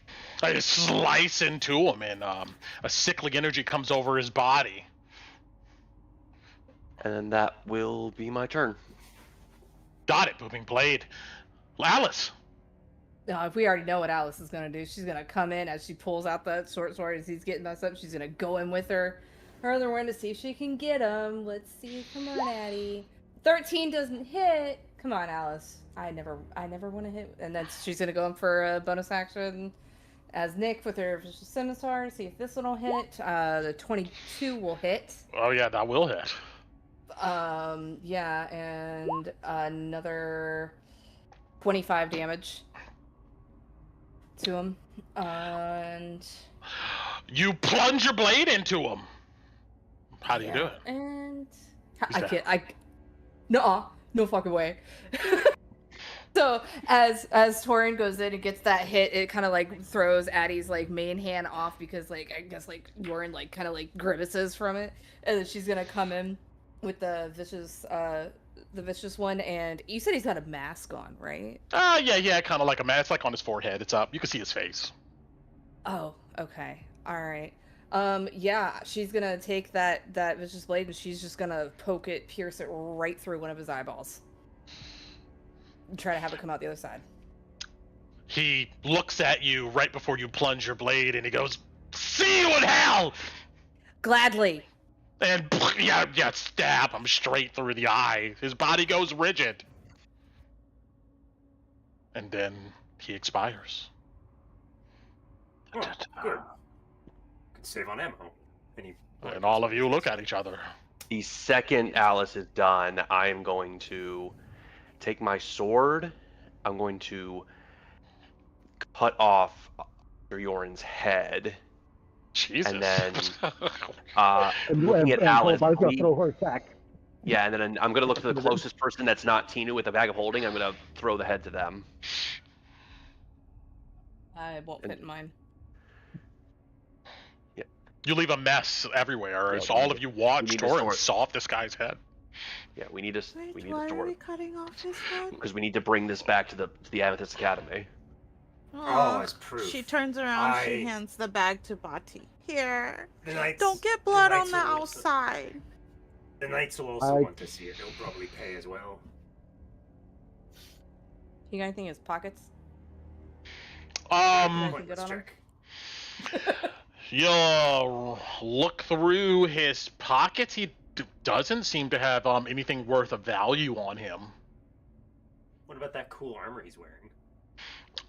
It looks like he's wearing just kind of a rubber smock, and he has some contraption it looks like a DIY machinery backpack that has like some cylindrical tubes on it. If you look inside of it, it looks damaged, and you're not sure how this thing works. Can we take it? We need to find his note. Yeah, sure, but you could take it 100%. But anybody who's like proficient in crafting, whether it's like smithing or armoring or stuff like that, this looks like nothing on the market. It looks like something that if you want to fiddle with, you have to do it probably on your own time. This is gonna be like, there's some doors upstairs I couldn't get open. I'm gonna go check them out. There's Right, a gotta find his notes. library. Yeah, there's the library, and she'll point at this door over here. And she'll hand Torin the scroll she found upstairs, and Alice will head back upstairs to start opening doors and seeing what's behind them. Okay. All right. So we're gonna get out of initiative now. Here, I'm just gonna remove all turns. And Tito, you come into the ruined den. Everything is just like eaten with acid. You see Gemma's body on the ground here. It's like just tissue and bones. Same thing with Marco slumped up over here in the corner. Like I said, any items that were found in here and not collected, they're all ruined. You look around, there's like nothing in here to really grab. There is a door to the north, though, that I believe Alice came through. Oh, no, she came out the back door, excuse me. But you can look in there and see that there's a den. But we'll start with Alice since, she said she was going to do something specific here. So I'm going to move you back upstairs, Alice, and let's go here. And yeah, you see, still slouched up against the wall is Taran here, and there's the door you went in. You're still covered in a bunch of coal and shit. You know, you're quite dirty. But Yeah. But yeah, what do you do up here? This was the kind of cool looking door, wasn't it? If I remember correctly, or no? No, none of these doors look cool. They all look the same. But this one here to the south was locked. Mm-hmm. And you know the one to the west of your token is locked. Yeah, Alice is just gonna start trying to get in every room and search it. So, however you want to run that, Brent. Oh, well, you gotta tell me which door. We'll check the. We're gonna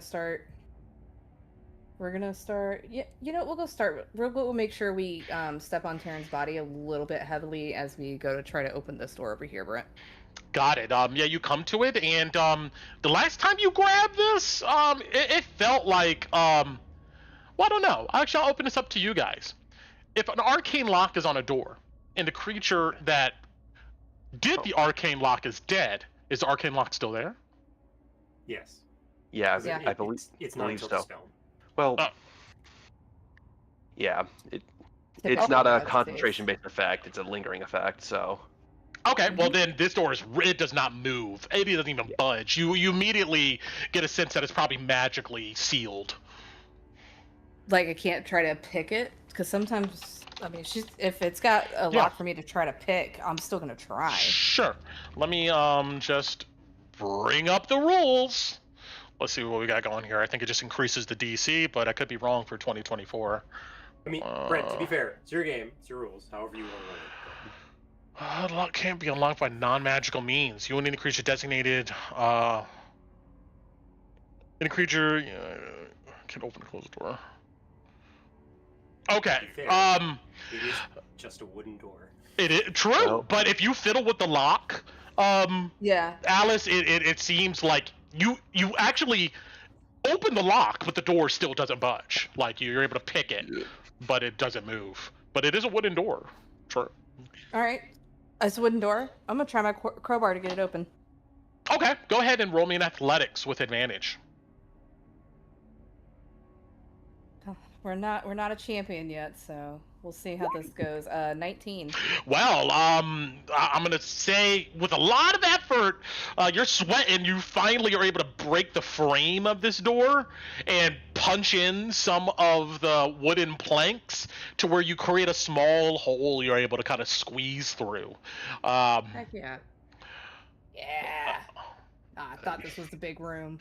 I had a feeling with the layout. I had a feeling. Yeah, you squeeze into this hole that you broke through the door, and yeah, you take a look around. It looks like a master bedroom, grimy as the others, except maybe a little bit more put together. Let's see here. In here,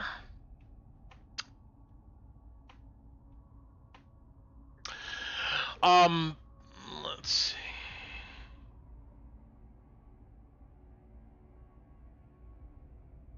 Besides some dirty clothes on the ground here and there, yeah, you see a bed. There looks to be a large locker in front of the bed.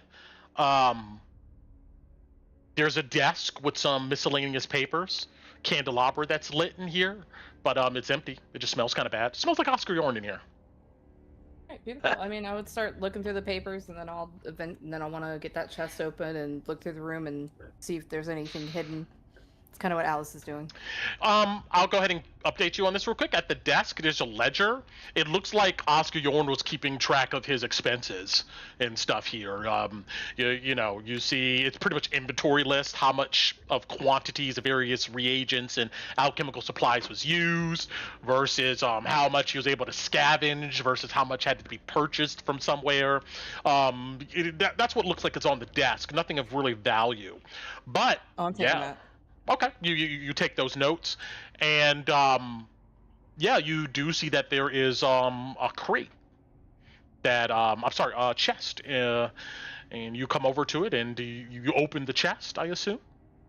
Oh yeah, make sure it's not any traps that I can see, and then try to open it. Yeah. Okay, roll me a perception. Gotta sometimes remember. 17.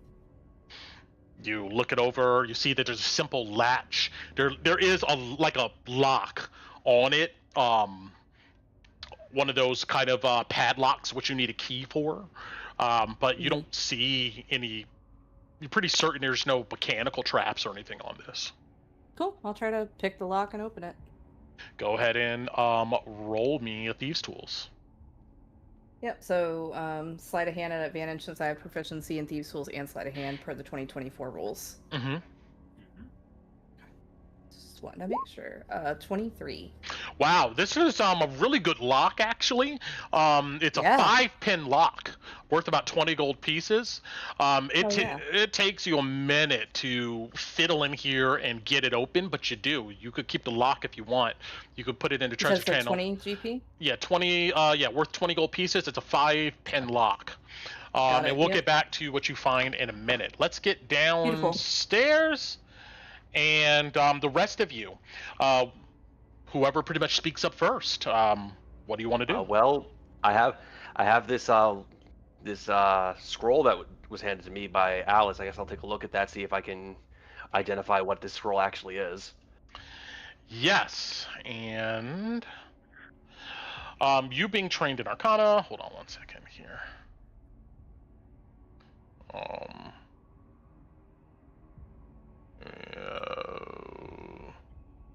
Here we go.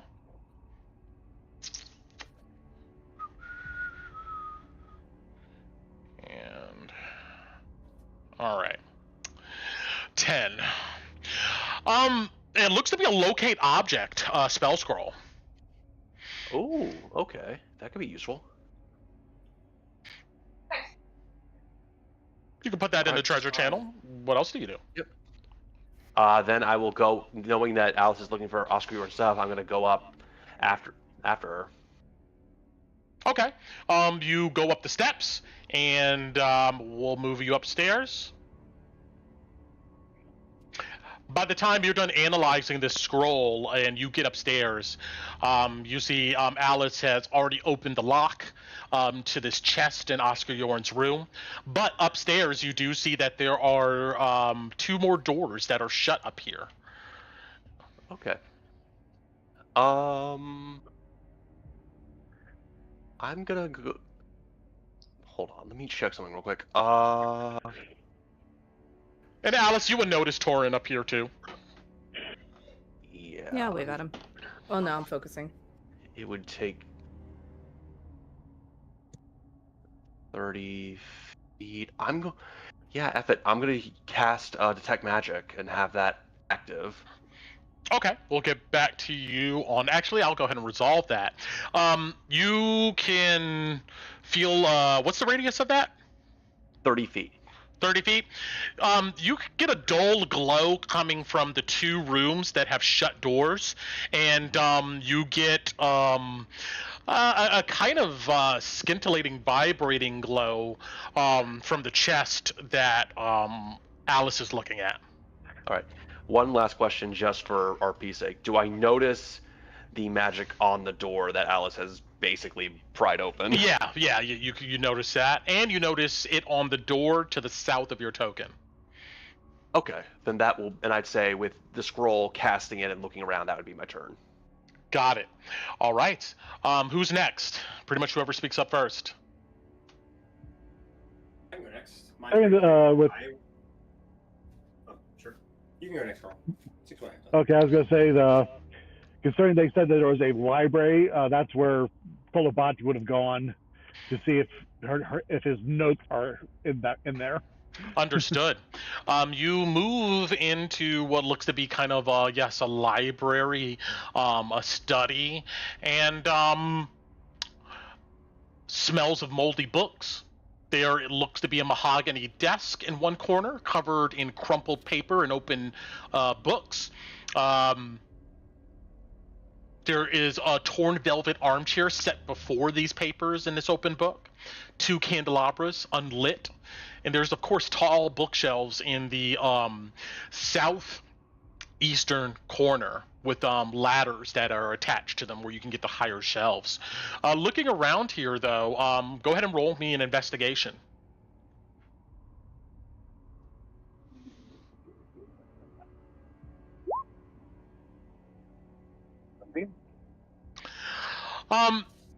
Sizing up this place and kind of walking around and picking up things, you know that there are signs of traffic in this area despite its disuse, and there looks to be a clear path that has been left in the room, allowing access to the far bookshelf, pretty much the bookshelf that's on the east wall. Okay, well, in that case, I'll check there see if he's got his notes over on that shelf. You begin rummaging through the books on here. A lot of the books you see looks to be tales, legendary tales of heroes that have gone before in Drakkenheim and across the realm. You do find some economic books tied to the Drakkenheim Guild Hall and biographies and stuff of people who work there, things of that nature. But in sorting through this, you note that there seems to be some abrasions on the very edge of the bookshelf on the east wall, but on the north side of the bookshelf that you can see in our map here. Like there's some like abrasions over here. Like somebody's grabbed the edge of the bookshelf many times. Okay, it's like abrasions, like someone's pried at it or pulled at it. Pulled at it. Pull at it. It's heavy, but the southwest corner of the bookshelf kind of sinks into a recess, allowing this whole bookshelf to swing open like a door. And behind it, you see that there is one, a very narrow wooden door.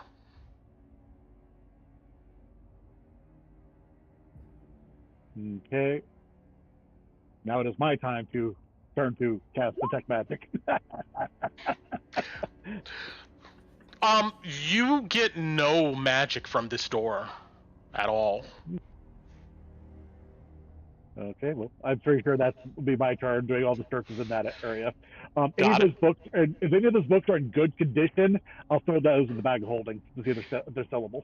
Okay, roll me 2d4.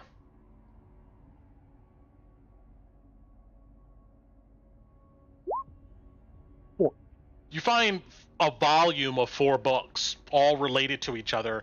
It seems to be another one of these economic books that is.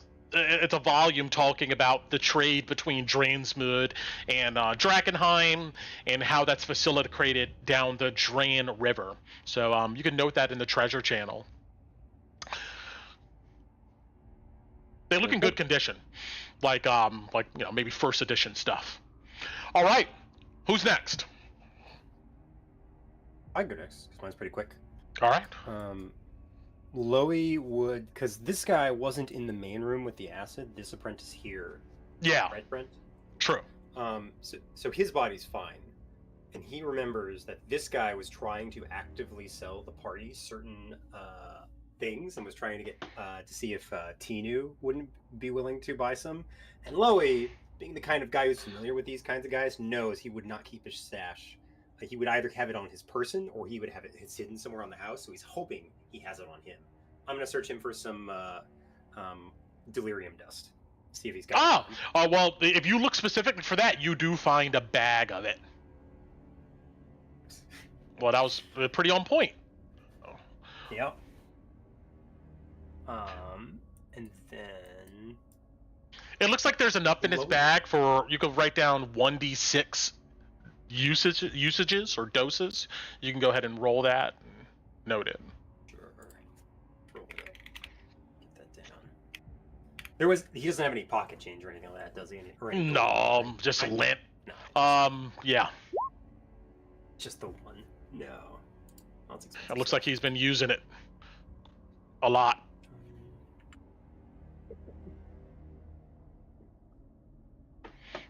And then Loey's going to look around because he remembers something out the back of the house when he was looking through. He's going to find Ron and say, "Hey, Ron, come with me for a sec." Ron will follow. And he saw this glowing delirium patch over here. That's glowing bright purple on the backside of the house. Mm-hmm. You see that? And he points So- towards the delirium back house. Yeah, Rum will go investigate it on behalf of Louis. Thank you. I can't get near the thing. I'll be poisoned, but you'll be fine. Yeah, you come over to this area, and it looks like maybe a ruined shed of some sort. It's hard to tell what it was used for at this point, but you do see scales of delirium. Let's see here. Roll me a d10. Mm-hmm. 5. And roll me a d12. 11. You find 10 delirium chips. I'm sorry, excuse me, 5 delirium chips worth 10 gold apiece. And you find a cluster of delirium fragments around it. 11 of them, each worth 100 gold. The delirium fragments, though, they look to be embedded kind of in the ground. And you imagine it's going to take a bit of work with some type of tools to get it out. I'll go ask Torin for the toolkit and get started on that. Got it. How much were the chips worth, Brent? Sorry, 10 the notes. 10 gold chip, and yes, 11 delirium crystal fragments, each worth 100 gold pieces. Okay. Perfect. And let me go over here. Let's see real quick. Harvesting.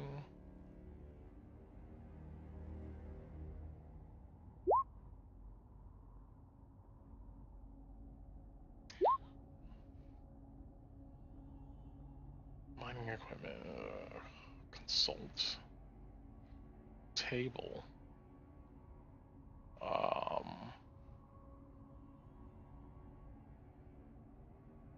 Is that under Armmen?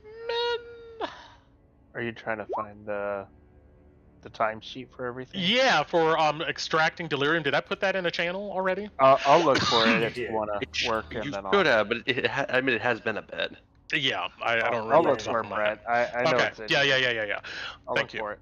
Okay, moving on. Let's see here. The only people who have not gone, I believe, is Tinu, right? Yeah. What are you doing? So Tina heard Alice say there's a library, so she like rushes to the library to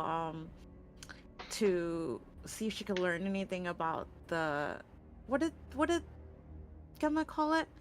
The sweeper? Yes. Because her sister went missing. But as soon as I get in here and I see these bodies, I know that like Kala wouldn't just leave the bodies here. So I guess I would try to I don't know if Tina would like go full like ceremony and like, but I think she would like go around and quickly close their eyes if they're still there and just Close say, like, eyes, a little, make them look nice, say a few words. yeah, say a few words over each body. You as find fast as she a can. dirty tablecloth on the ground you probably can put over their bodies. Yeah, she would do that. I would do that, and then as fast as I could, because like Tinu cares, but not as much as Kala. So she would do it as fast as she could. Okay. And then I'd probably run to the library to look for anything that would say anything about the sweeper or anything like that, or anything. Sure. You can go inside and roll me an investigation. And while you're looking around in here, eventually you notice that Kolabadi finds this secret door behind the bookshelf. But roll me an investigation. Can I give myself guidance since I know I'm looking? Sure. Okay. 12 minutes, got it. Oh my gosh. Let me roll my guidance. Oh my gosh. Four. Yeah, you look around, and unfortunately, none of that information seems to come to you. There's a lot of books in here, a lot of random shit. It's a lot to take in, but unfortunately, you don't find anything about the sweeper here. Yeah, okay. I look at Bati. Are we gonna go down there then? Bati? What was that? Are we going to go down there? Or should I call everybody? I guess she's pointing to the door. Yeah, that's Yeah. open. Well, it's like we have the door currently closed, but secret lab, I would definitely want to check for traps during Okay. Yoren. He wouldn't like his apprentices poking into his shit, as he would say. Can I? Should I be quiet or can I just yell at everybody to come? It's up to you. Oh no, I'm asking Bati. Oh, okay. Yeah. In RP. Go upstairs and say we found a secret door. Okay. If she leaves, I'll go find Alice upstairs and let her know we found a door, or Bati did. Got it. I'll go ahead and grab you and just move you to the steps over here. And let's go ahead and take a 10-minute and come back. We'll start at the top with Alice and see what else we discover here. Let me use the bathroom. Yay. So Back on we'll the be back. 20-ish. Yes. Got it. Whoa. Good haul, guys. Wow. Dang, yeah. I think we've. Because I don't know. I mean, I we don't have. know how I feel. Oku. Oh man. He's a bad guy. He tried to get you hooked on drugs. Do you remember? No, I'm talking about how Kala disappeared. I know I'm not reacting to it, but I think that makes sense. Oh. I mean, to be fair, I don't think out of game the effect makes sense because of what we know going on in IRL. But in games, our beloved paladin's gone. I think she would just avoid it, not think about it if she could. We made it through the last one of the time warp. She'll be back kind of thing. I don't know. Speaking about not influencing you, could I interest you in a spliff in your time of need, Ku? No. Actually, I was listening and Brent said it, and none of you guys, the only person that reacted was Alice. And I was like, well, they didn't react, so how am I supposed to react? The problem is, I think we wanted to save the reaction for Tino, and then a month went by, and yeah, and everybody just kept going, and I was like, okay, I guess Tino would just keep going too then. I don't remember if you even said it's well, this is Ku's not here. What do we do this now? Do we do it when she comes back? The hardest thing is that it's the wall, and we've all been in it, and now that we've heard from Oscar Yoren's apprentices that anything could happen, I mean, she could be teleported to the middle of Illyria, for all we know. She could be halfway around the world. We don't know. That's the problem. In game, it's anything could have happened to her. And honestly, we can just have the crash out after we figure out what's going on with Reed Manor. Oh, and yeah. Hits us. Yeah. That's what I plan to do. Because, as a player, I'm like, oh, the person who it affects isn't here. I don't want to make a big deal out of it. Oh, yeah. No, I know. But I don't want to make a big deal out of it either. We also were in a situation we're locking in for what we need to do at Reed Manor. We can't exactly crash out now. We're here to kill a guy. But I'm hoping we can have an in moment, when we're all drinking or something, and we can chat it out. We still got to get back and deal with whatever the hell's happening, and we still got to for a date. You mean get mugged because we're currently being scryed on by the Queensmen? Not every moment. Yeah, that's true. Not every moment.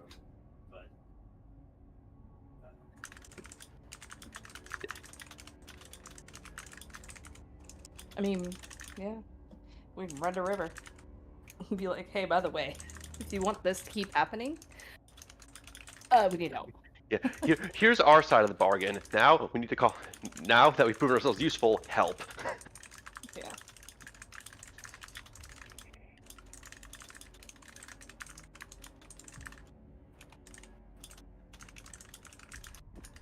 Oh man. I did not expect him to go down that fast. We did a crap ton of damage to him beforehand.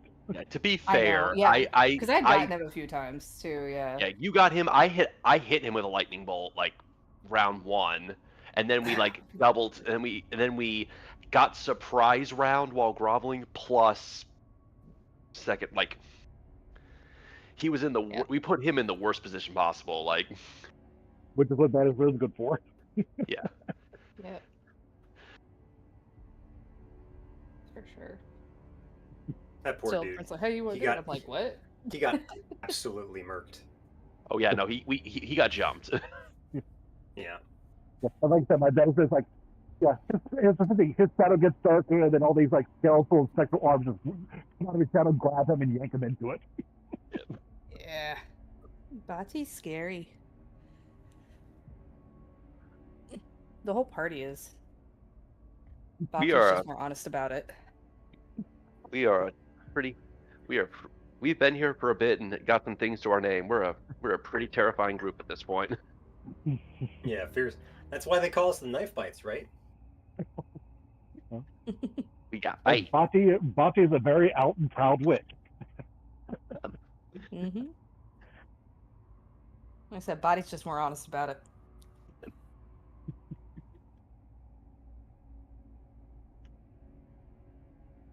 Also, There's always one crazy aunt and uncle in the group. Yeah, maybe there's an evolutionary path towards Night Hag. I think she's walking it.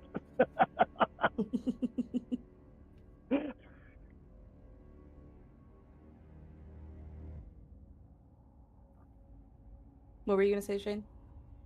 I was just thinking that we should really talk about those notes at some point. If we find Oscar Yoren's research papers, because certain NPCs, I don't want to talk about it right now, so I don't know if I want to bring it up, but certain NPCs warned us not to just explicitly trust the Amethyst Academy, and we kind of killed the Hooded Lantern source of potions, so we might need to talk to them about that and prep him, the Lord Commander, for that, and give him some leverage to negotiate with what is likely going to be his new supplier, the Amethyst Academy.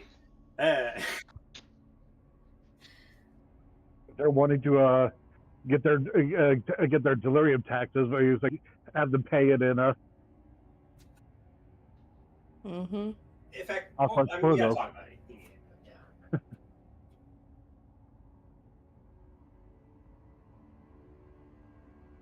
Just saying, she better have cupcakes and cookies when we go see River.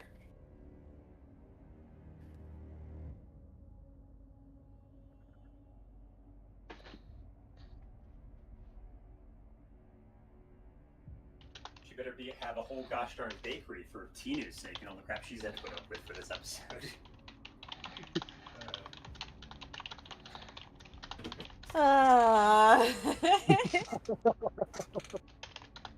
Look, I know you didn't talk to Anar and you didn't fix your family stuff and Kala's missing, but hey, here's a black and white cookie.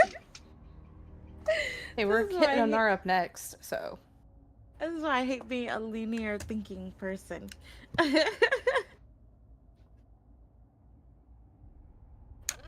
Because I wasn't here for when she disappeared, so now I don't know how to react. But it's okay. Even if you weren't even if you were here, I guess. I mean, a lot of shit happened, you know. Had to kill a few enemies before Crash Out. That's what they were saying. Before so Crash it makes Out, sense. yeah. Like everything was super tense. We were like with Oscar Yoren when she disappeared. I mean, like for us in game, it was like less than 20 minutes ago. Honestly, No, actually, that is not true. It's you Oh, guys have been here. I would say approaching about almost 2 hours. Oscar Yoren did leave you guys for like a good hour to chill with the minions, and then he came back and talked with you. So you guys been here a good minute. For an hour? Yeah. What was he doing for an hour? Did we find Oscar out? Yoren shit. He's like, yeah, that's what I say. I think he's got reinforcements coming. Oh, Tina, okay. I I didn't hear that he was getting in the VOD. He was getting blitzed. Let's be real. That dude. well, one way or another, I'm We need sure to we'll find the figure it sending out. stones. Yeah, that's what You I gotta want. The find the sending stones. Yeah, we Wait, gotta find the they be sending on- stones. They be on Oscar Yoren's I'm person. surprised. I'm surprised you did didn't have them Alice on him. or Torin find them? That's what I was looking No. for. Because we gave Was them the to sending Oscar. stones? Yeah, actually, he would have the sending stone that Torin gave to him. And are we back? If we're not back, I want to wait. Let me That's, double check. so I'm back. If we're broadcasting. Ron is opening a jar that I couldn't for me, and then he'll be back. Oh, don't forget to change your BRB screen, Brett. Yep, I'm double checking. Yes, that right thank now. you. Did I change it? I changed it. I changed it. We're good. I was watching the VOD. I was I've like, done it oh, before, I Brett know. forgot. Yeah, I forgot for a while too, but I remembered eventually. But you remembered to unmute though, so Thank that's all you. that matters. Yes. Yeah, that really sucks. But on his body, yes, you find you find 2 sending stones. All right, cool. Okay. Do they work together? We would have checked that real quick while she's running upstairs. Do you try to use both of them? You know what? Nah, not yet. Okay. Nah, she would have tossed them to Loey. Well, she went upstairs, so I'd say Loey has them. I'm doing enough. What if they don't go together? We'll find out. I would first I'd see if the one that Torin definitely, you see if that one connects to the other one. Wait, do They're they in work Loey's like? hands now. Do They look work almost- like Go for it. Mm-hmm. Oh, do they work like cell phones in real life? So like if you call it, does it ring or make sound? No. So we can find the other So, one? It doesn't? Technically, Ku, the way they actually look, they're tin cans on a string, but without the string and magical. So if you look at these Wait, sending they- stones, they look a bit different. They look like oversized dominoes. It looks to be made of some metal alloy, and if you look closely at them, you can see like arcane equations grafted into their surface. But both of them, taking them out together, they look nearly identical. It's hard to tell which one is which, which one Torn was holding versus this other extra one that was found on Oscar Yoren's body. They look almost identical. But does anybody inspect them further? They want to spend time doing that? I mean, Loey's literally just watching Ron carve up the delirium and making sure that he's not like attacked. So yeah, while he's half watching Ron, he'll just like inspect the stones to make sure they're the same ones that Torin got from Oscar. He'll be inspecting. Yeah, roll me a perception. All right.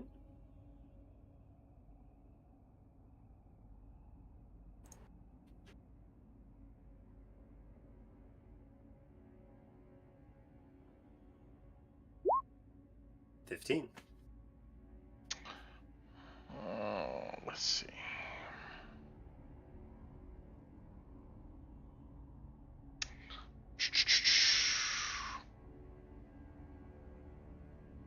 Sending stones are so ugly, you guys.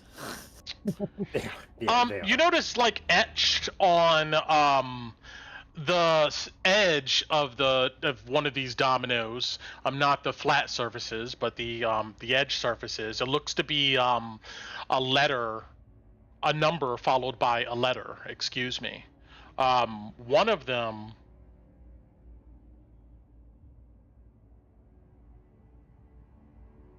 is C1, and the other one I'm making a is custom note on is that. Mark it. is C14. Got it. But besides that, it's like that's the only distinction between these two. You're not certain which one Torin had. Wonder what that means. Loey just says to himself as he's inspecting them and occasionally glancing up at Ron. All right, but meanwhile, Alice. So, Yeah. you open this chest, and inside, let's see here. You're about to open this chest. You open this.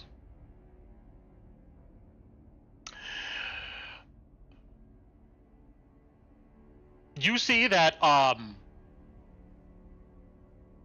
there looks to be in a small box that has rows, no clasp or anything that's locking it.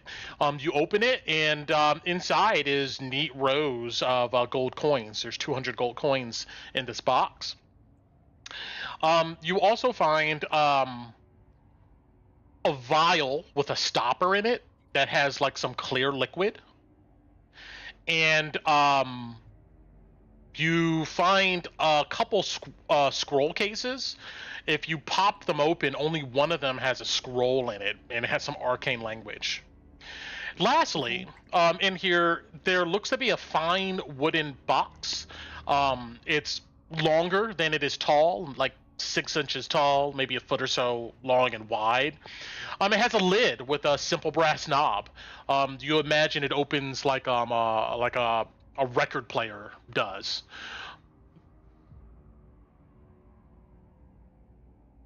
Okay. Torrent's close enough to me, right? Yes. That his... I mean, I should be, yeah. Is it lighting up? Is it lighting up with his detect magic? She would ask him. Yeah, Torrent, you look, and it looks like there seems to be a bunch of small magical items in this box that's glowing. Let's see.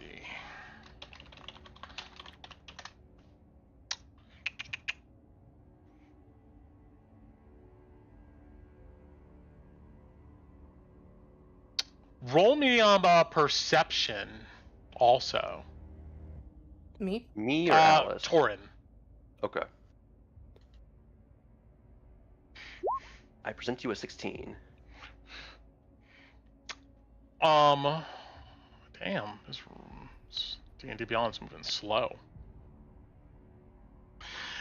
You see, like, there is a shimmering energy, like heat emanating off of something in cold weather, like wintertime, radiating off the knob of this box. Okay. Can I open it? If I see that, I will come over and like, whoa, hold on a sec. And I'm gonna point out, like, right now, like, I'm detecting magic and I'm getting something off this thing. Okay. And then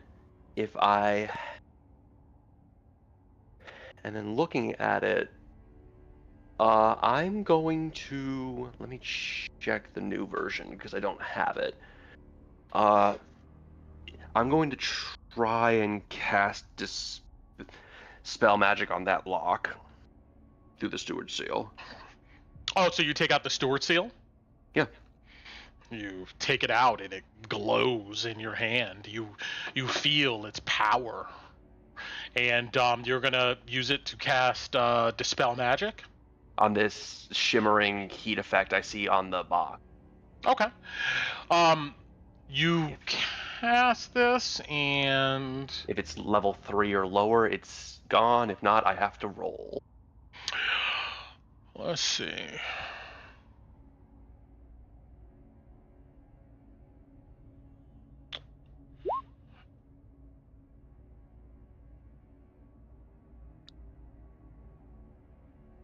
Gotcha. Okay.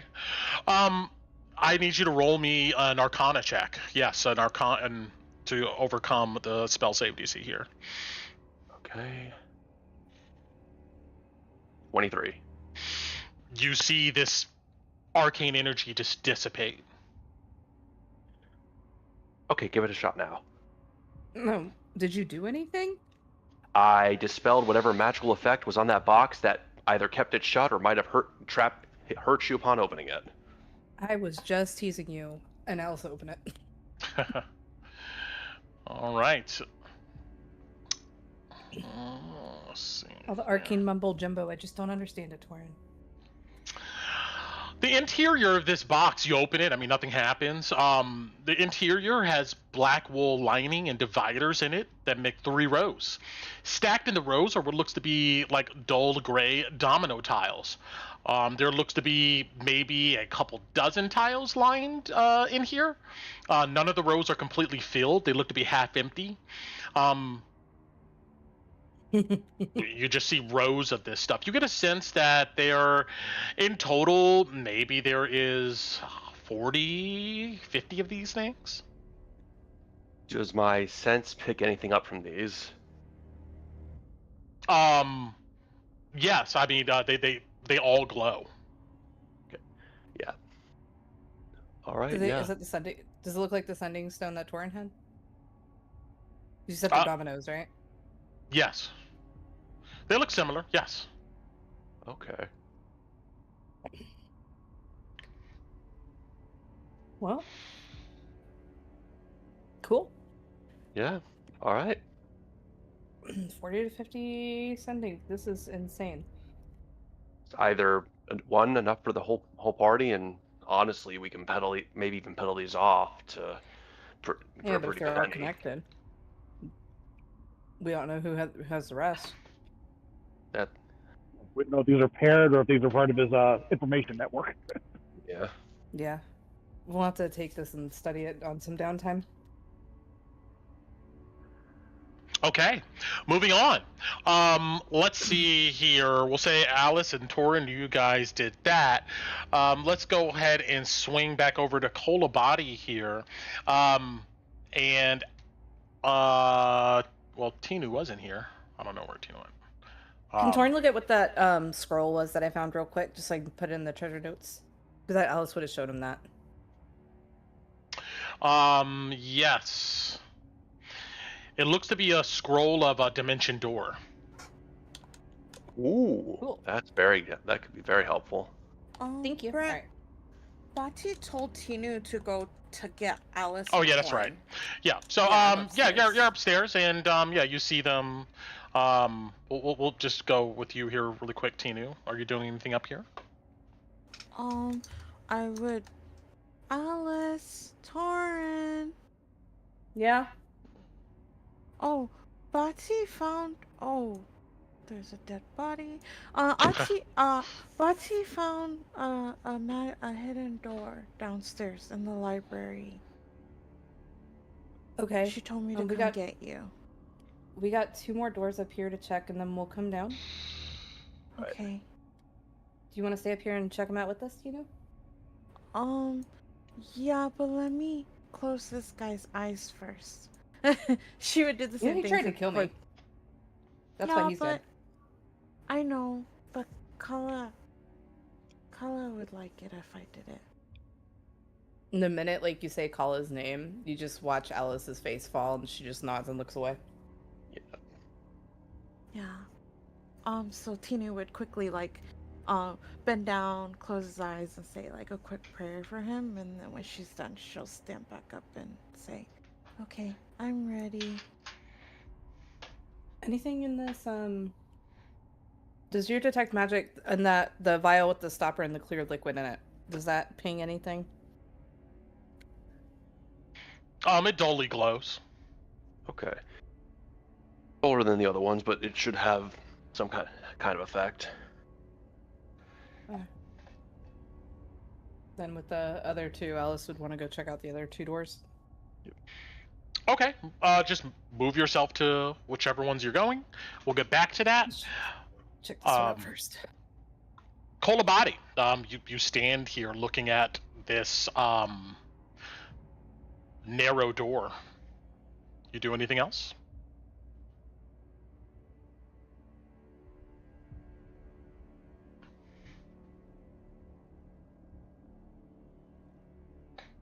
You're muted.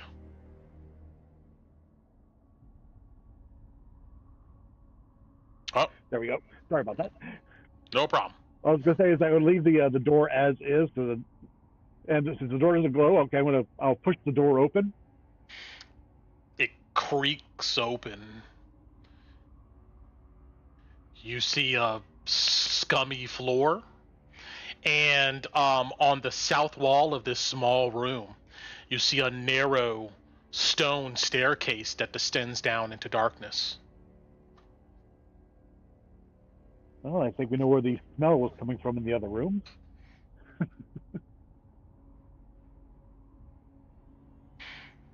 There's a stench definitely coming from these steps. It smells like death and chemicals.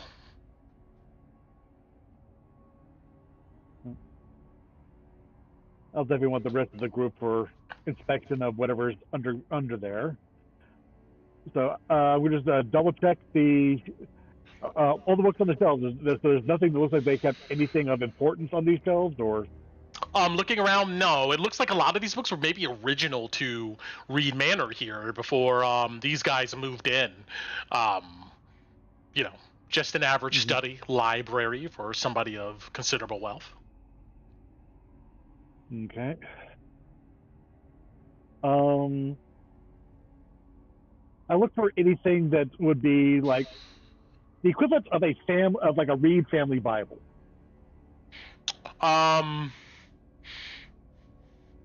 Sure.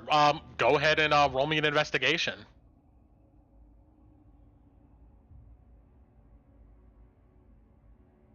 $20. In one of the drawers of this small desk, sure, you find a tome of Song of Fire. In it, Okay. it is signed. Let me see here.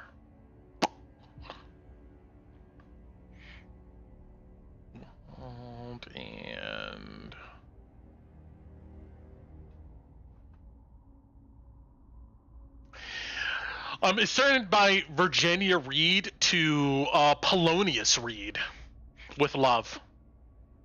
Okay. I'm going to take another sack out of my bag and wrap this up well and put it in my backpack because I'm pretty sure I want to compare it to the other Bibles we've got, and two, something to give to Ophelia Reed. Got it. Okay. Note that in the treasure channel for me. Loey, are you doing anything?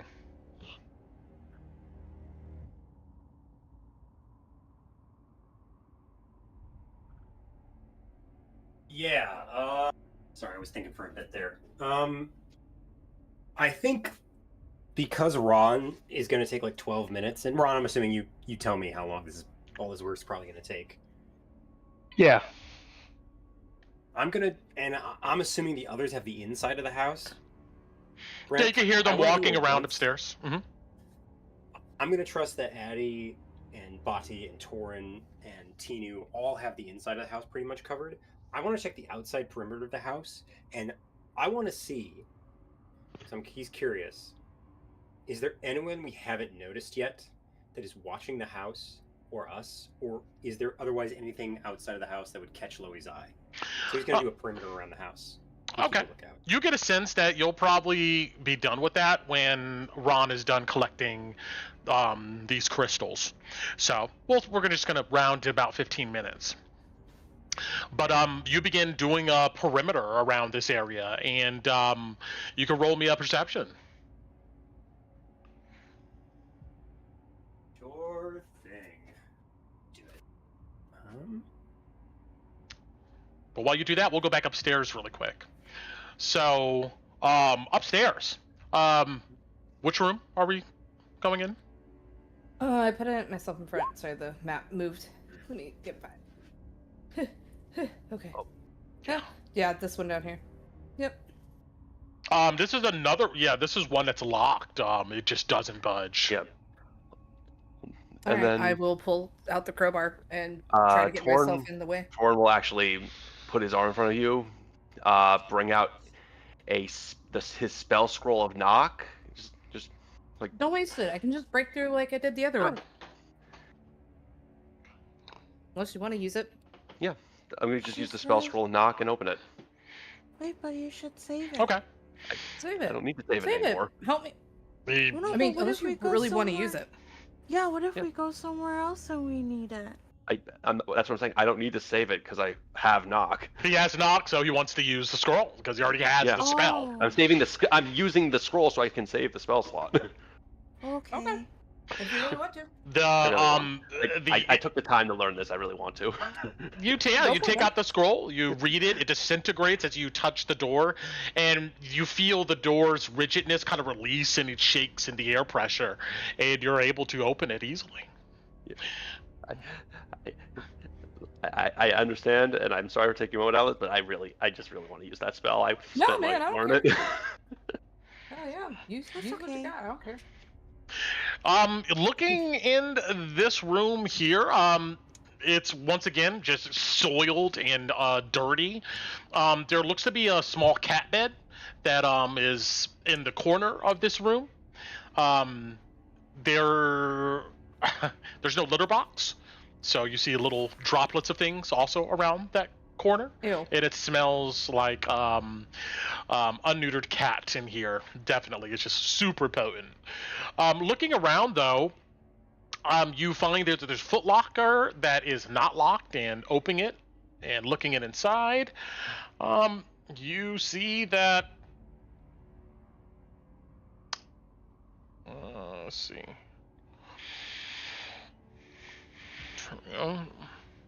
Good puppy.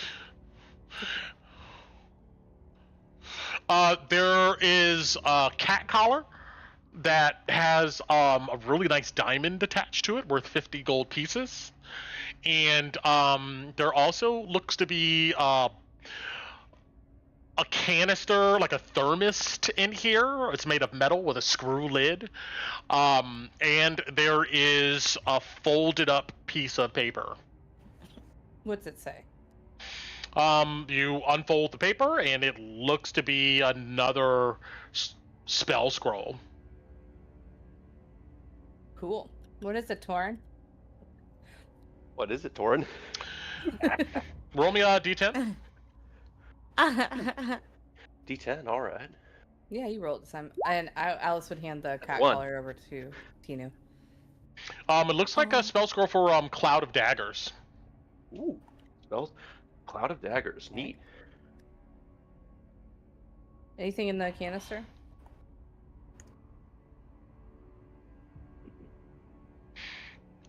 If you unscrew it, do you open it, Torin? Yep. A potent alchemical smell hits your nose. It's has to be some type of potion. Well, that's strong. Yep. What does it smell like? Roll me a d10. 2.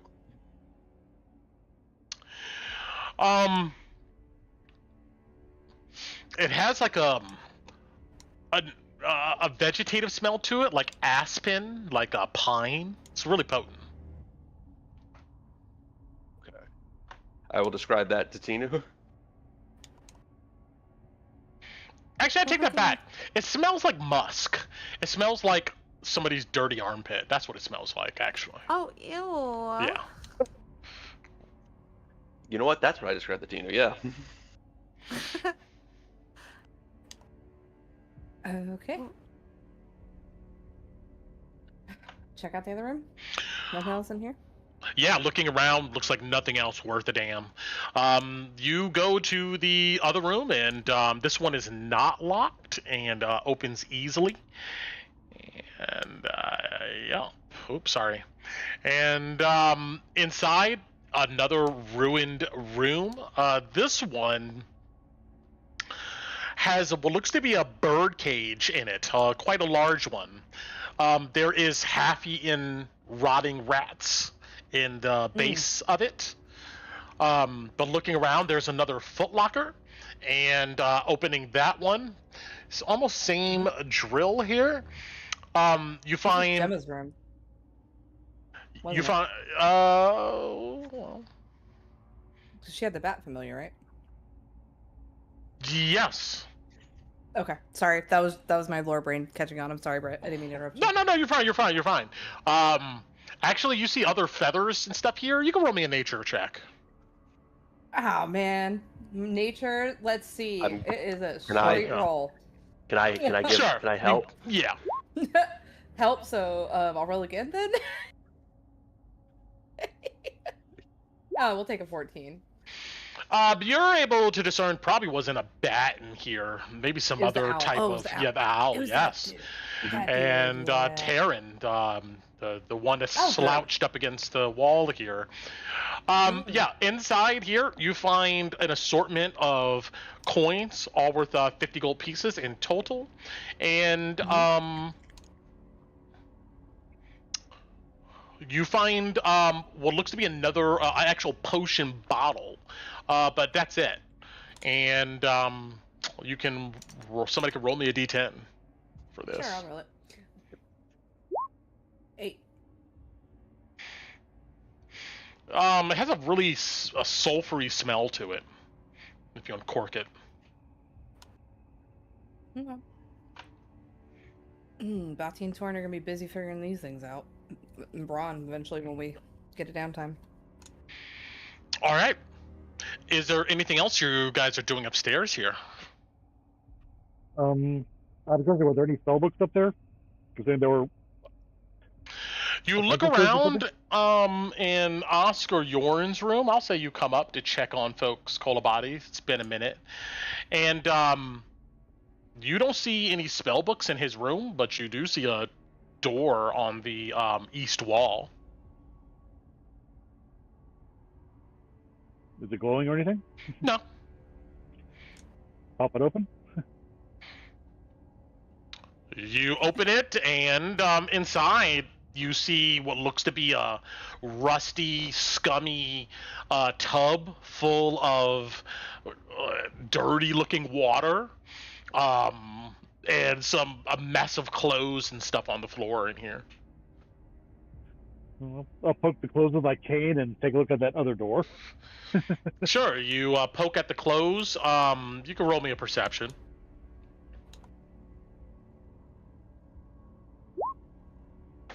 5. Yeah, nothing valuable comes tumbling out or anything, but you move in and you open this other room here. Oh, damn it. There we go. It looks like a closet, and a pretty spacious one. But once again,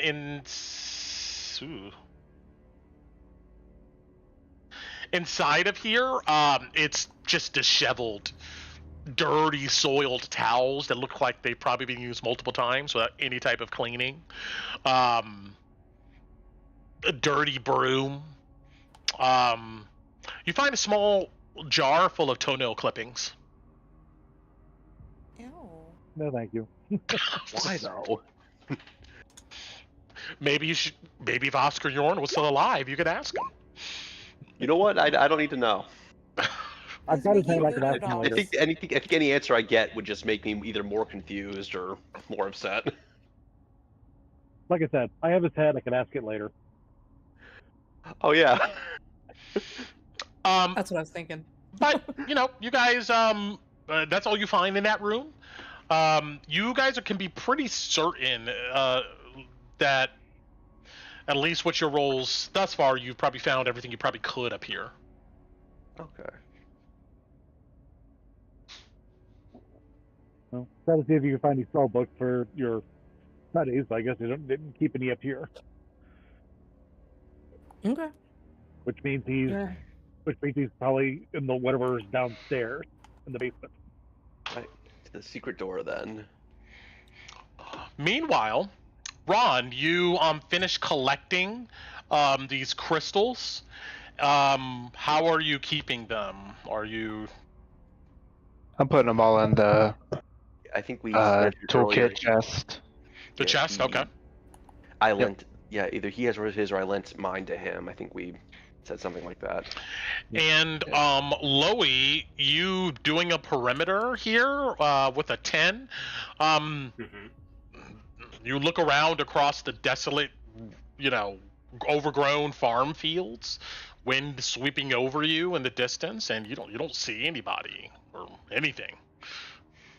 I do notice the other glowing delirium, I assume, from this side of the house, right? Because it's pretty obvious that it's glowing. when you come over to this space here, and you get closer, it looks to be just a manifestation of haze in this area, not necessarily a crystal. You can be pretty certain that there's not going to be any other crystals in this area if you look around. Okay. Similarly, in the front of the house. True. This, it's just the haze. Okay. Got it. Okay. Unless something's obvious with my 10 that comes out to me, Loey just shouts out to Ron, "Are you done with your work? We got them all?" Almost. Did you check that shed over here? It's just haze cloud, Ron. But if you want to take a look inside, you're welcome to. It's full of poison. For me, at least. Yeah, Ron will go see if the door's open. If it is, he'll look inside. Yeah, as soon as you grab the door handle, the door just collapses and falls in. You see what looks to be a ruined, maybe workshop area. There's a dilapidated wagon outside. You can see inside here, it looks to be wagon pieces and parts. The roof is collapsed in, but there doesn't look to be anything of value in here. You say that skeptically. Can I check? Sure. Perception? Yes. 14. You just get a sense that if you collected all the extraneous or extra wagon pieces in here, it could be used to fix another wagon or something to that effect, but that's about it. That'll be all, and I'll go meet back up with Mr. Goldbaum. And I'll return to we've got a Jackson good haul. Torin. Yeah. Right. Let's go find them. And you'll head Okay. inside. Go find the others. Okay. Which I At this think I heard moment- them upstairs. I'm gonna say that you guys have all came downstairs. I'm just gonna move everybody and into this study here that Kolabadi was talking about, where all of you see this bookshelf on a hinge swung open, and there looks to be a secret door. Alice will lean over to Torin. I know this is probably like bad timing, but can you get all this shit off me, please? Because Alice is like covered in soot and acid and blood and gore. I got And she feels really gross. Yep. Yeah, I got you. Prestidigitation. Oh, okay, thank you. No problem. Oh, actually, dang, I'm glad I double checked this. At this moment, I'm gonna say that Loey, you did discover that outside here in this area there is a rusty metal hatch.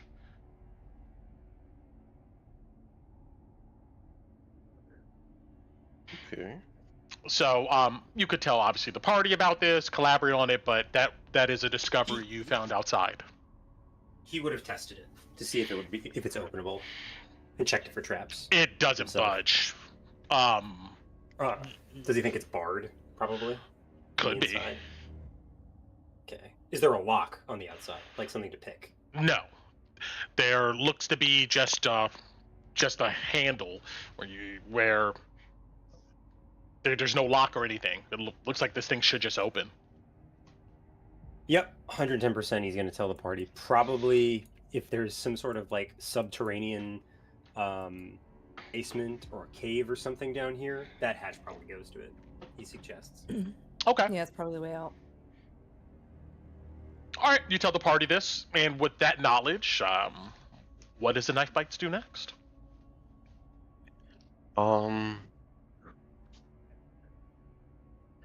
We going in the creepy basement? I think I think so. Yeah. Yeah, you said it smelled I- bad. You want me to go first? That might be a smart idea if we've got delirium down there.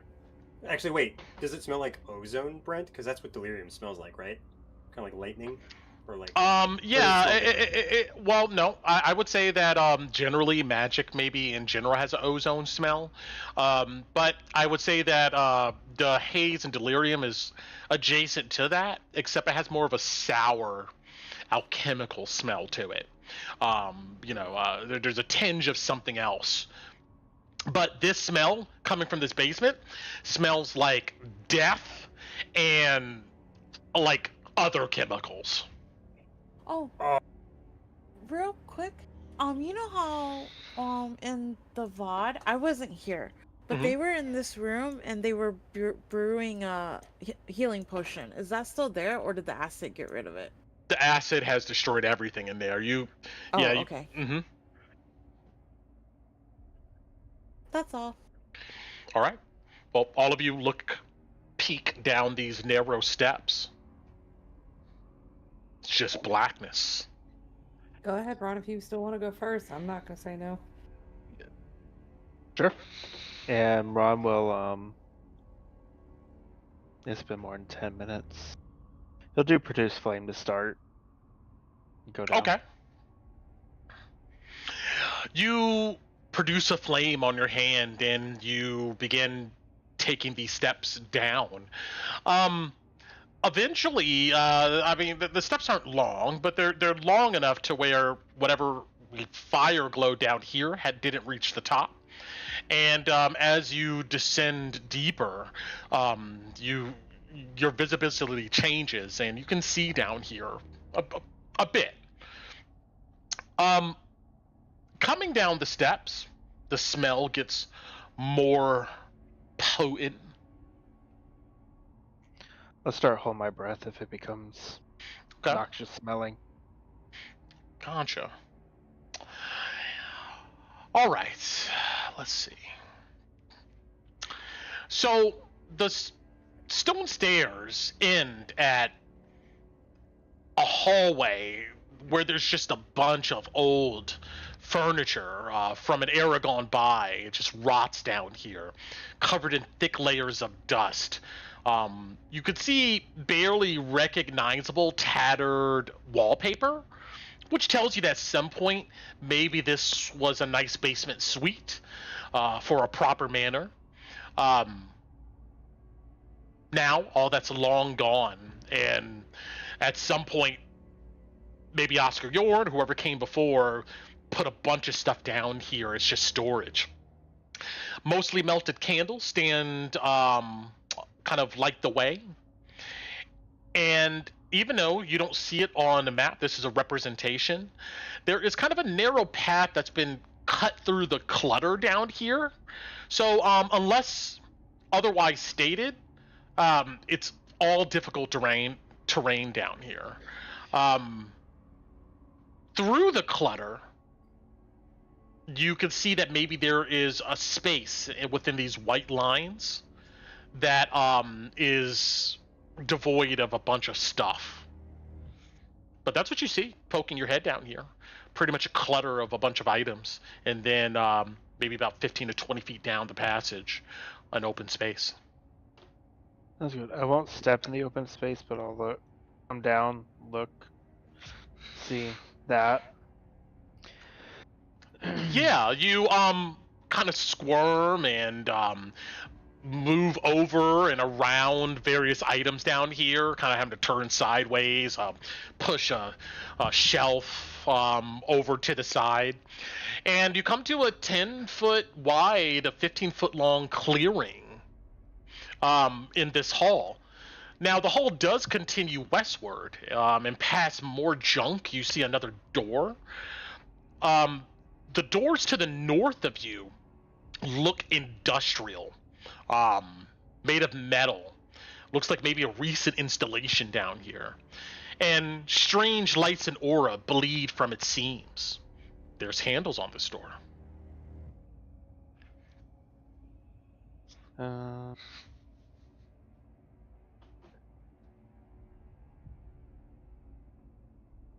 Keep from me switching maps. I will go upstairs and inform the party of what I saw. If they want to come down, then I'll lead the way down. Sure. And also noted down here, Ron, there is a door to the south. Yeah. But Ron peeks his head up from the steps and tells you the situation. All right. At least there's no ambush waiting for us down there, or more apprentices. You think there's more zombies? I bet there are. But that's where he made them. what that smell of death is. Regardless, keep your guards up.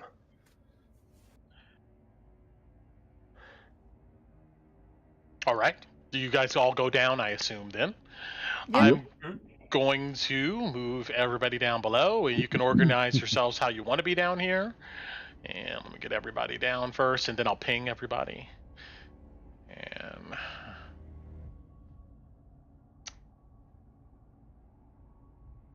And as I described, pretty much all the areas outside of the white line is difficult terrain. It's just full of just basement clutter.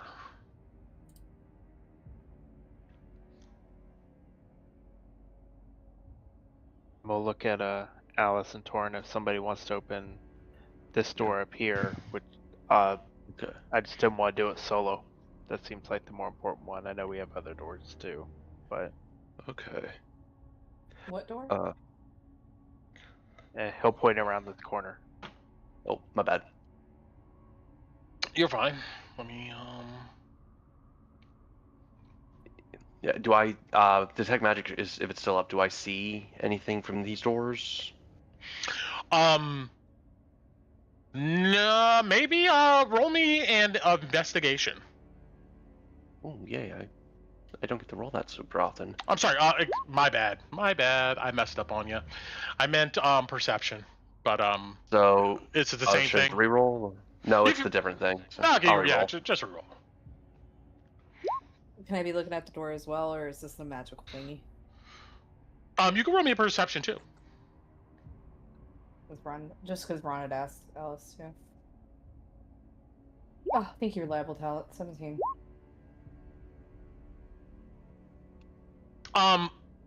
Alice, looking around, you don't notice anything on these doors. Same thing for you, Torin. Actually,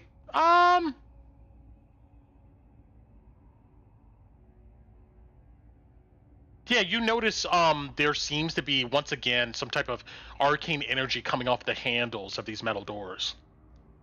Okay. I will relay that to the group.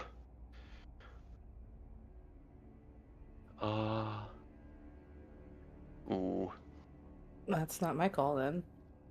In which case, yeah, I don't. If this might be bad, just in case, and I have. This is probably not the best uses for this thing. Torn will go up to the door then, and like last time, he's going to use the casting from the Steward Seal, another dispel magic. Does that? I believe that only works once a day. It has 4 charges a day. And Hold on. Dispel magic costs a.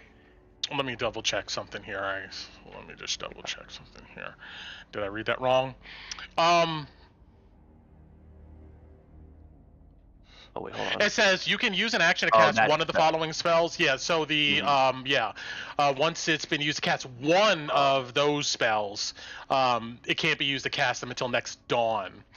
I saw the charges and misunderstood. Okay, so I can't do that again, and I don't have dispel magic on my own. Do you have dispel magic prepared? I do not. That's if Tinu does.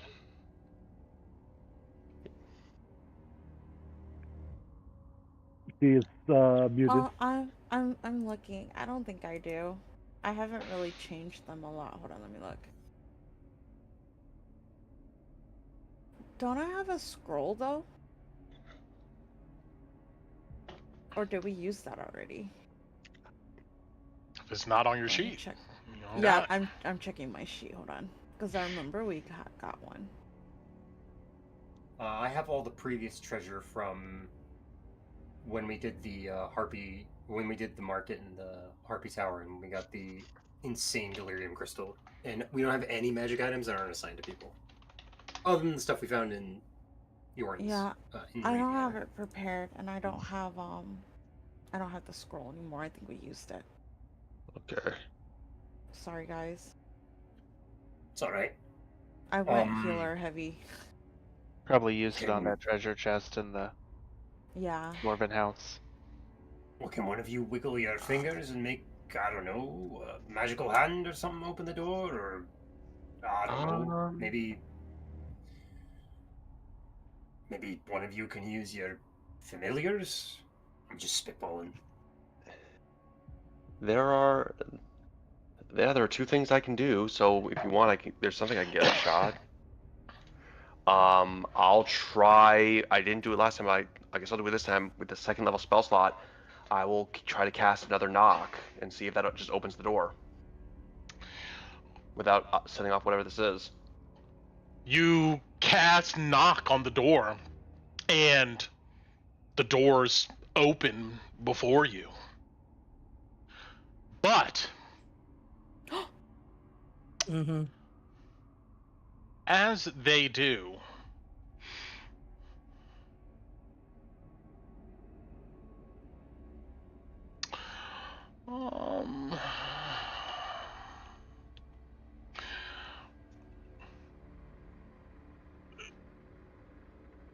you see a dense, noxious, coal-colored gas erupt from a point in the air in the middle of this cleared area of the hallway.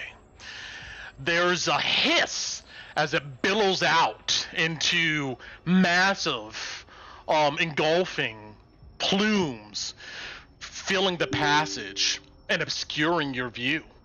Your throat, nose, eyes, and skin begin to itch. And where is my thing? There we go.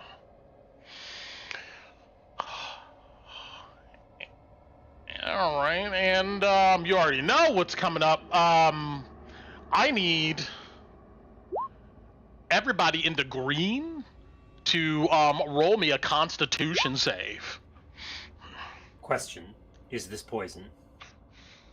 Yes. Okay, roll at advantage. Oh, and Alice has her mask? Or you're not wearing it? You might not. I'm not wearing it. Mm-mm. Alice wouldn't be wearing it.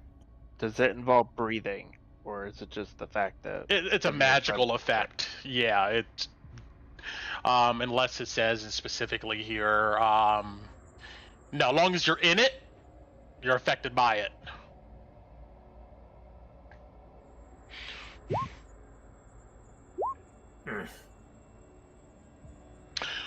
All right. And let's see what's up here.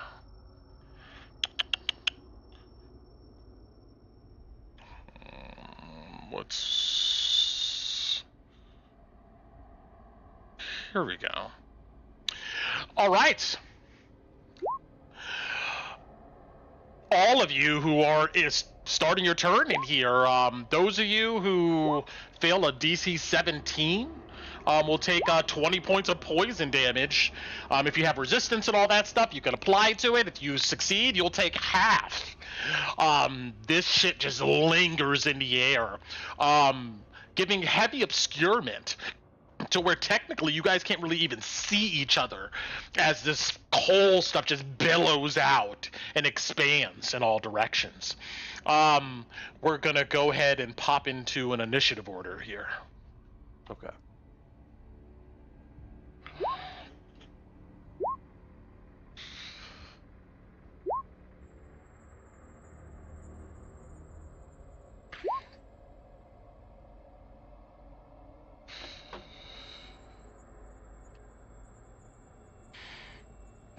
All right, I What believe. the fuck are they doing down here? Looking for what we came for. No, I meant what was Oscar Yoren doing down here? Like, why they got all this stuff going on? Well, you're gonna find out. Or maybe we'll see. All right, Torrid, you're up first. This stuff, you're just hacking and coughing. What are you doing? I think opening the door. Yeah, this would be what he'd do. So he'd go feeling the wall. So 5, 10, 15, 20, 25, 30. You come out of this. Now, it's difficult terrain everywhere inside this room, so recalculate that for me.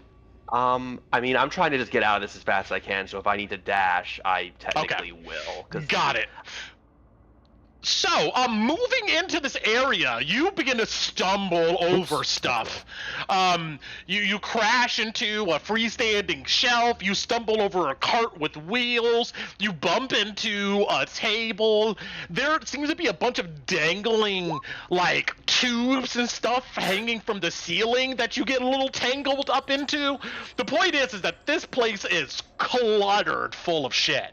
And you emerge out of the cloud into this far western corner, blinking and coughing and able to look around and get a better size up of this room.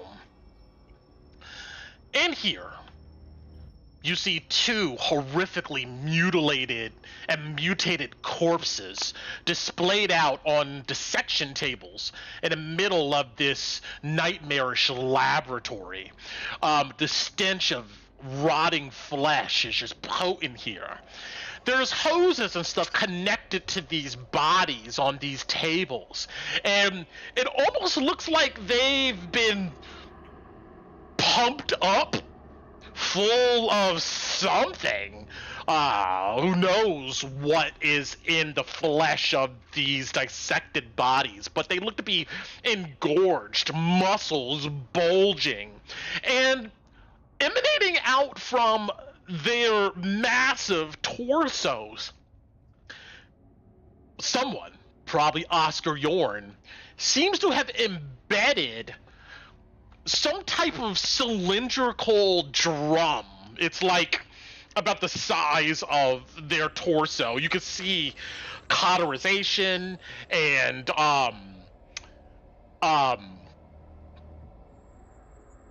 what's the word I'm looking for?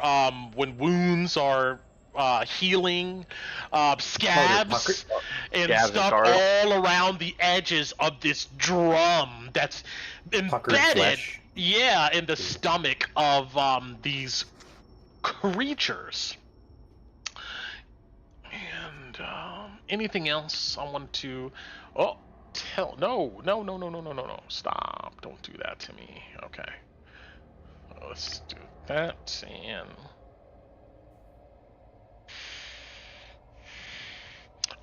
Hoses, like I said, are connected to them. The head is lumpy and tumorish. Their eyes are yellow and full of mucus. There's some type of abominations on these tables, but they look to be massive, barely fitting on the table. That's what you see coming in here, along with this place just full of crap. Another thing to point out is attached to the ceiling is a ramshackle mechanical construction consisting of a dozen metallic arms and adjustable joints. And this kind of claw, almost like those claws you see that like dip down into and like pick up dolls out of the when you go to like Dave and Buster's and stuff. It's like one of those giant claws. It sits on rails and stuff that goes across the ceiling among all of the cords and tubing. Here also you can there is knobs on this claw. There's there's more than one apparently. Some end in clamps, some end in blades, syringes, magnifying glasses, lenses, lanterns. You get a sense in that, I guess when Oscar Yoren was working down there, he could reach up to the ceiling and just grab an item and pull it down and use it for whatever experiments that he was having. Almost like auto shops and stuff you see. Right. Like the warehouse. Kind of, Yeah, except more condensed and just full of clutter. Also, just to finish the description of this room so I don't have to do it again, there's shelves in this room. They're stocked with an assortment of what looks to be occult tomes, vials of alchemical reagents, sealed jars containing what looks to be disfigured body parts suspended in vile preserving fluids, and glass bowls holding what looks to be small delirium chips. There's a large writing desk to the north, littered with scrawled diagrams and stacks of notebooks. There's other tables and stuff just overflowing with an assortment of alchemical equipment. Blood stains and whatnot is all over the floor, and it's sticky under your boots. Most important thing to remember, this place is just cluttered with shit. And everywhere except the white squares I have on here is pretty much difficult terrain. So, with that description, let's go ahead and continue moving on. Tinu, coughing in his gas, what you doing? Well, I think it's Louis first. He got 23. Oh, did I not sort correctly? Yeah. Oh, yeah. My I bad. forgot to roll my initiative, and Bati also isn't added to Yeah, the initiative. Bati's Gotcha. not here either. Yeah, sure. We'll go ahead and put body on there in a minute. But Loey, what are you That doing? was my bad. No, you're fine. Hoping to rush through the gas because he knows if he backs up, he's just gonna have to go through it again. I'm going to try to pick my way through the party, so that's difficult terrain. And I know Alice was in front of me, so he figures he can walk around Alice. 5, 10, 15, 20. The white squares aren't difficult terrain, right? Yes, anywhere in the white square is not difficult terrain. It's a clearing in the clutter. Okay, he feels out his hand for the doorway. And then he'd come 5, 10, 15, 20, 25, 30, and he would head straight from the doorway. 35, 40, 45, 50. As a bonus action, Loey's going to use... Where is it? What's it called? Hold on, I know what my abilities are. On this character. Rooftop mobility. He's going to dash as a bonus action. And he will 5, 10, 15, 20 escape the cloud to there at that point. Got it. You also stumble through all of this shit, just getting tangled up, and you come right next to one of these tables. You do a double take, and you're a dwarf. You're a bit short. This massive body with this drum in its chest is just laying there, despite an open cavity in its chest. You can see like a heart kind of beating and tubes connected to it, and his chest going up and down heavily. He'd try to get the acrid taste of the cloud of death out of his mouth, and he'd spit at the table and the weird thing on it. He doesn't know what the hell that is. Does it look undead? Does it look necrotic? Yeah, looking at this thing, it looks more, it could be somewhere between undead and a construct at this point. Okay, Lloyd he's never seen something like that before. He says, "What the hell is that thing?" No, I think Loey would back up. His instinct would be that thing's dangerous. So I'm going to get to the other side of the room, and I'm going to... I think it's like those ends upstairs. He's going to ready a shot. If those things suddenly, wrench themselves free from the table and start attacking us, he's going to shoot at them. So he takes his gun off his back, whisper, and he aims a shot at one of the tables, just in case they can escape. Got it. Because he doesn't know what these things can do. Sure. Go ahead and roll me a deck save. Okay.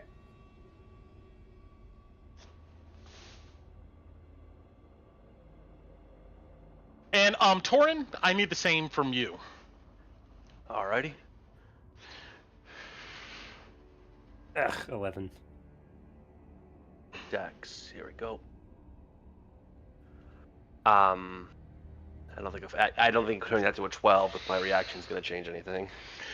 As you guys are moving through this area, you feel something tighten around your ankle, Loey.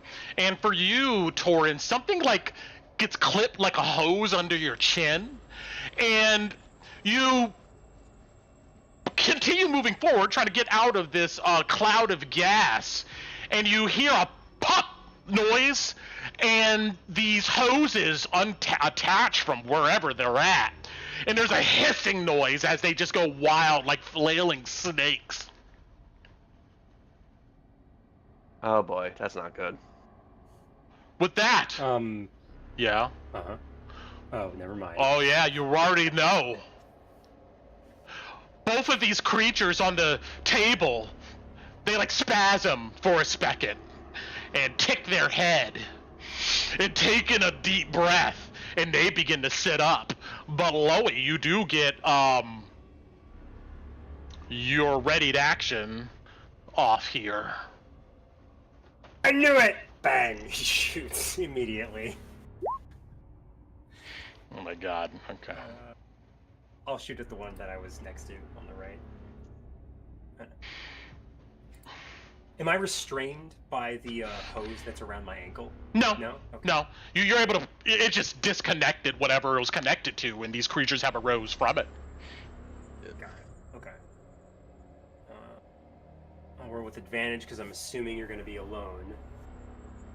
You're not going to have anybody within 5 feet because you're just getting off of the table. 23 to hit.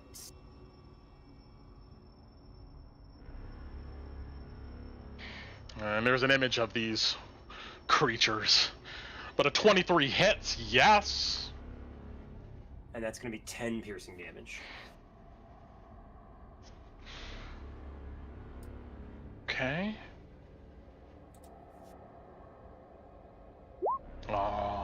10. Knocks off a chunk of flesh on this fleshy construct thing, and they'll eat the 10. But it continues to sit up like the Undertaker. Louis shouts, "Zombies in the room! What the fuck?" So towards the open door, so others can hear. Understood. All right, we're getting back into it here, and with that, let's go ahead and do this. All right, Loey has went, Torin has went, and Tinu. Oh, fuck me. Okay, so I hear this. I'm gonna 5, 10, 15.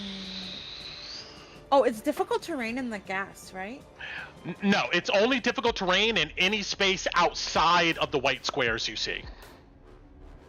Oh, okay. Outside. So 5, 10, 15, 20, 25, 30 here. I'm gonna have to dash, guys, to get out of this. Yeah, I'm gonna dash. This looks... I don't think I should have came in here. 5... You said difficult terrain outside the white square, right? Correct, yes. God damn it. This gas around me, if I stand in it, does it feel like I might get sick again? You would know mechanically if you, let's see here. 25, blah, blah, blah. Each creature makes a constitution save. A creature also makes, when the sphere, okay. When a creature also makes a save, when the sphere moves into its space, and when it enters the sphere, okay. You only make a save once each round. You're already in its space, so, I don't like the language of this. A creature must also make a save when the sphere moves into its space and when it, the creature, enters the sphere or ends its turn there. So if you end your turn inside of the sphere, I already did this, the initial save for you guys generally when it spawned. But if I'm gonna say if next turn you end your square, if you end in this area, you're gonna take damage. Yeah. That makes sense to everybody? Yeah. Okay. 10 minutes.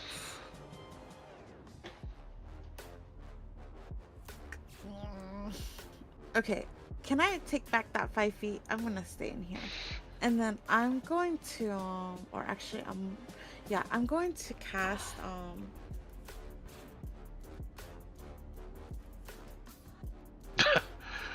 oh my god, Brent. It's hard to describe these creatures. it's a massive dude with a shit embedded in its chest, stomach. It actually, legitimately okay, looks like so- something out of Outlast or Silent Hill. Like, damn. I'm gonna dash 5, 10, 15, 20, 25, 30 here. That's my full... I don't think I have a bonus action I can use. Yeah, that's my full turn. Like, I can't do anything. Gotcha. Alice. All right, I felt Loey. Yeah, you hear gunshots and all that stuff. Yeah, I think Alice knows where to go. So it's 5 feet to get there. 10 feet. I'm gonna have to dash. Because that's 20 feet. 30 feet. Oh my god. Shit. Alright. Yeah, I'm gonna bonus action dash. Use up 10 feet, 5 feet, so I have 15 feet of my dash. I need to write this down because I'm breaking up my movement. These creatures are prone at the moment. Just letting you know that. Cool, because I'm gonna stab one each. Yeah. Cool. So I'm gonna go for the left one first. Because they look like they want to get up and hurt us, right? Oh like yeah, you see, like I out said, of the cloud. Okay. 100%. They're sitting up. Okay. Yep. Yeah. They're prone. Beautiful. So first one on the left, we're gonna see if I hit it. Yeah, we'll take a well, natural there 20. you go. All right. Let me see if it rolls it right. That's not the 20. That's not. So that's roll again damage, right? Brain help. Yeah. Yeah. So that's standard damage, and then I need to roll 1d6. And how many? So I need to roll 5 more d6. Yeah, 5 more d6. Good lord. Okay. Rogue crits, they hit. So 34 damage. Magical. You right here. stab into like you see a heart beating. You stab into the heart, and like this noxious black blood spills everywhere. It still seems to be animated though. But it will take how much damage? 34 magical damage. Yeah. Yeah, and then I'm gonna try to with the nick, try to stab this dude with my offhand, because this way they can't take attacks of opportunity against me. That's the whole reason. Shoot, 12 does 12 hit? 12. Your blade goes into the flesh, but then stops at something hard, and you realize under its flesh it has plates of metal grafted to it. Unfortunately, that does not go over its armor class. Yeah, beautiful. Alice is gonna be like, I hit metal, because she knows Ron loves to hear when things have metal. So yeah, and then I'm gonna use the rest of my movement to get out, to try to get away from him, get in front of Loey. And that's Alice. And because the swashbuckler and I made attacks, I don't have to hit. I don't provoke attacks of opportunity. Got it. You dash quickly away from these things.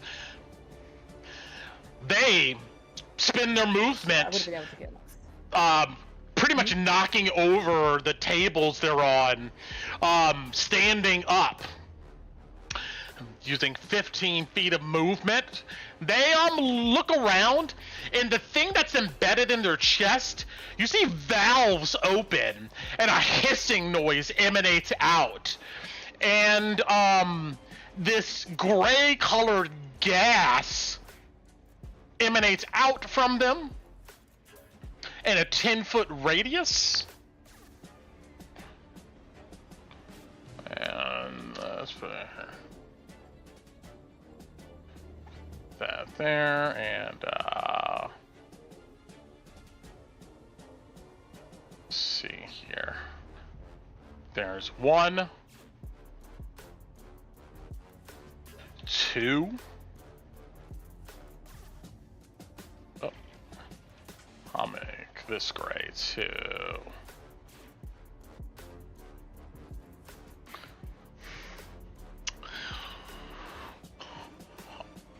They look around almost mechanically, and their eyes fall on, well, the one that's closest to Tinu falls on Tinu, and the one that's closest to Alice and Loey will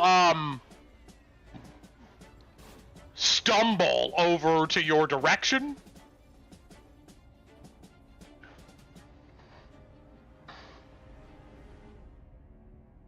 and you smell this noxious stuff. It's just like, it begins to make you feel a bit sick.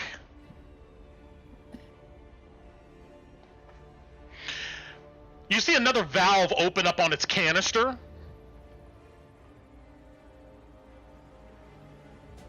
A little nozzle comes out the front of it. And, it's not good. Addy, mask! Lois shouts to you as he sees the nozzle come out of it. I wanted to stab him. I'm sorry. I know.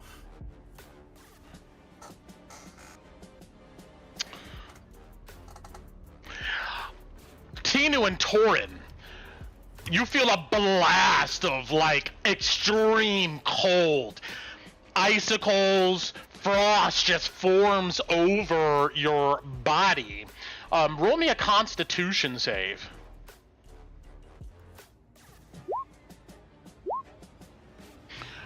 Both of you are fine as far as secondary effects, but you'll take half of 11 cold damage.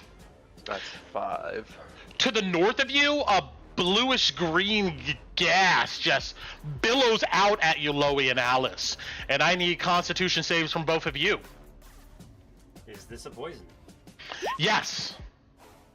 Okay.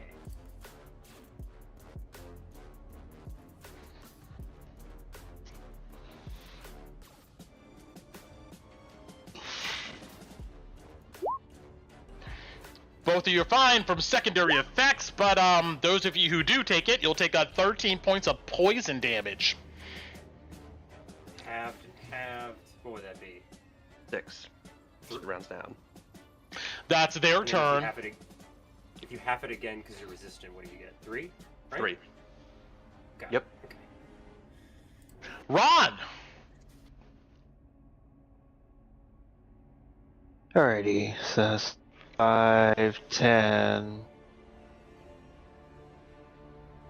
20, 30. He's got a dash to get out of the cloud. Yes, everything outside of the white boxes is difficult terrain. Cool.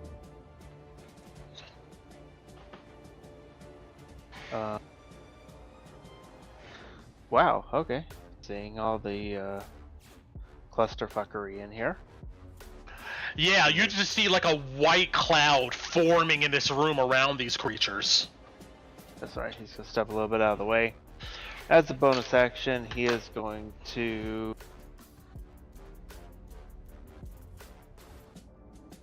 He's gonna get, seeing everything and that he's in the area, he's gonna take one clean breath and start holding his breath.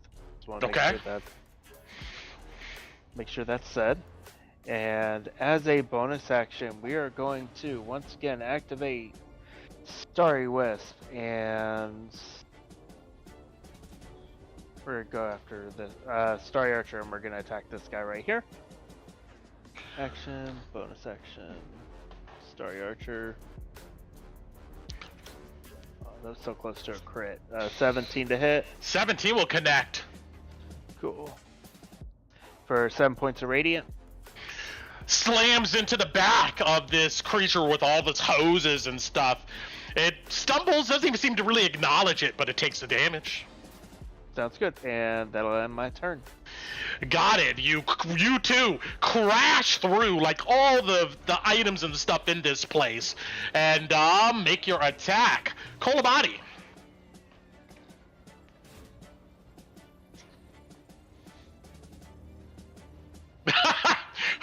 Makes sense. Carl, you're talking. You're muted. Yeah. There, just in case this cloud drifts. Understood. And for my action, let's see. It's like Hostile, protect your mistress, and I'm going to summon undead. Hmm.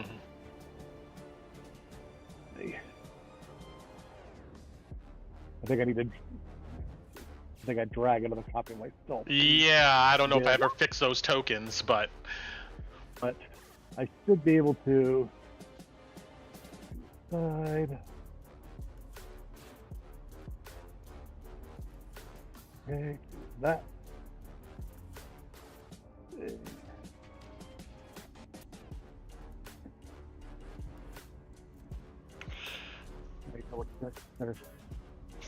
That for this. Certainly. AC.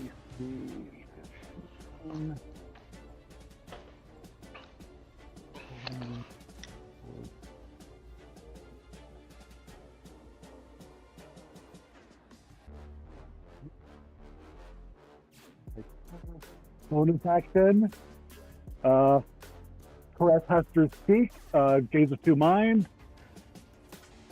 And that is my turn, which is now I can control Hester. Since it's the ghost. I'm going through this wall here. That's 10, 20. Nice. And it's immune to poison, so I don't need to worry about the damage for the cloud kill. Nice. Does this creature move through things? Incorporeal movement. Okay. Incorporeal movement. It can move through things. It can move through any objects and the people as difficult terrain. Got it. All right, it just glides through the rubbish. And it's above the difficult terrain on the ground now, so it's hovering in the air on the edge of the cloud. Understood. And that'll be my turn. All right. Good round. Top of the order, Loey. At the start of your turn, I need you to roll me a Constitution save. This is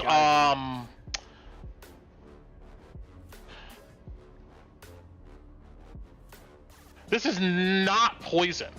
It's a stench. Okay. It's gross and sick and disgusting. Ew. Those were for Hunter's Mark, by the way, Brent. Don't count either of those. Got it. Which I dropped, because I rolled an 8 on the first one. And it's an 8. You feel like you want to retch and vomit as you have the Drakkenheim condition of sickened, which means that you have disadvantage on Constitution saving throws. Well, that's no fun. And you are sickened until the start of your next turn. Got it. Okay.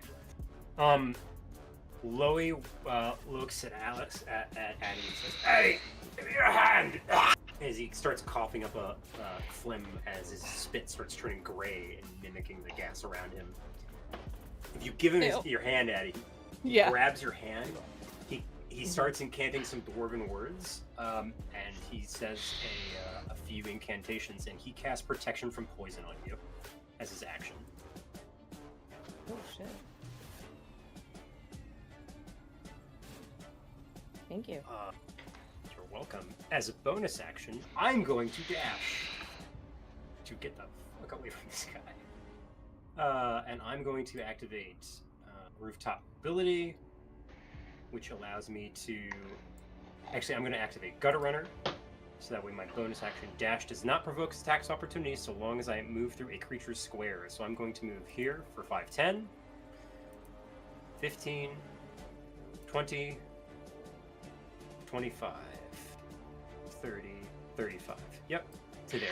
You kind of do a shoulder chuck against this large creature, making it stumble a bit before you crash through and around other shelves and stuff in this area, moving out of its range. Anything else, Loey? And yeah, I want to get out of its cloud. And he shouts back to Eddie, "Make sure you spread! Don't let them clump us up!" If I move to... Oh, I can't move to that square. If I move... No, because then he'll get wrong in that path. Yeah, I'm good here. Got it. And that's it for me, because I use my action to protect Eddie. Loey, start of your turn. I'm sorry, Torin, start of your turn. Roll me a Constitution save. Ready? You too have disadvantage on your Constitution saves as you are sickened. If I do a reaction to add 4 to that to a 13, would that succeed? Do you do it? Yeah. Hold on, let me before I speak. No, it does not succeed. so we know the DC is not 13. Okay. That sucks. This one has not been hurt. This one has. They both been hurt. This one here, Alice stabbed in the heart. Okay. Jeez, the problem is that we're all bunched up in literally the worst way possible. And I'm taking damage, so this isn't. Let me take a look at this.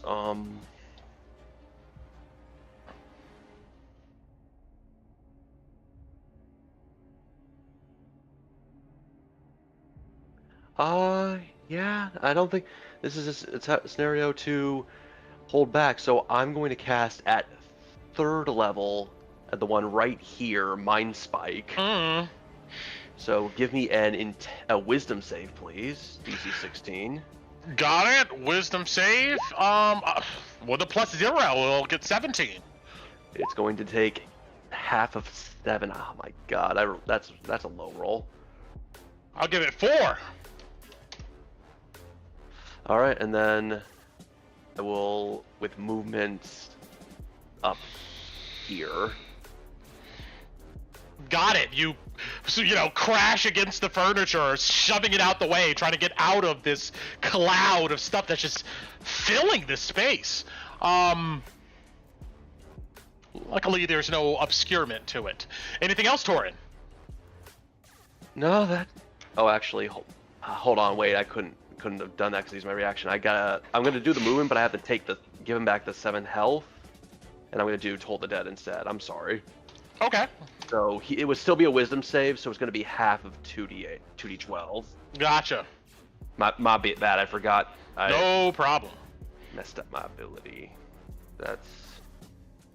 So it'll take 6 damage. Understood. Yep. When I use my reaction, I can't cast spells. I can only cast cantrips. Yeah, my bad. Okay, yeah, that's my turn. Tinu, you hear Torin crashing through the furniture, trying to get away from this stuff. What are you doing? Is it dark in here? No, it's lit up by candelabras and other kind of strange auras coming from the equipment in this room. I will say, I forgot, at the start of your turn, roll me a Constitution save. Okay. Would it be considered dim light? No. No? Okay. You too have a disadvantage on Constitution saves. Oh my god.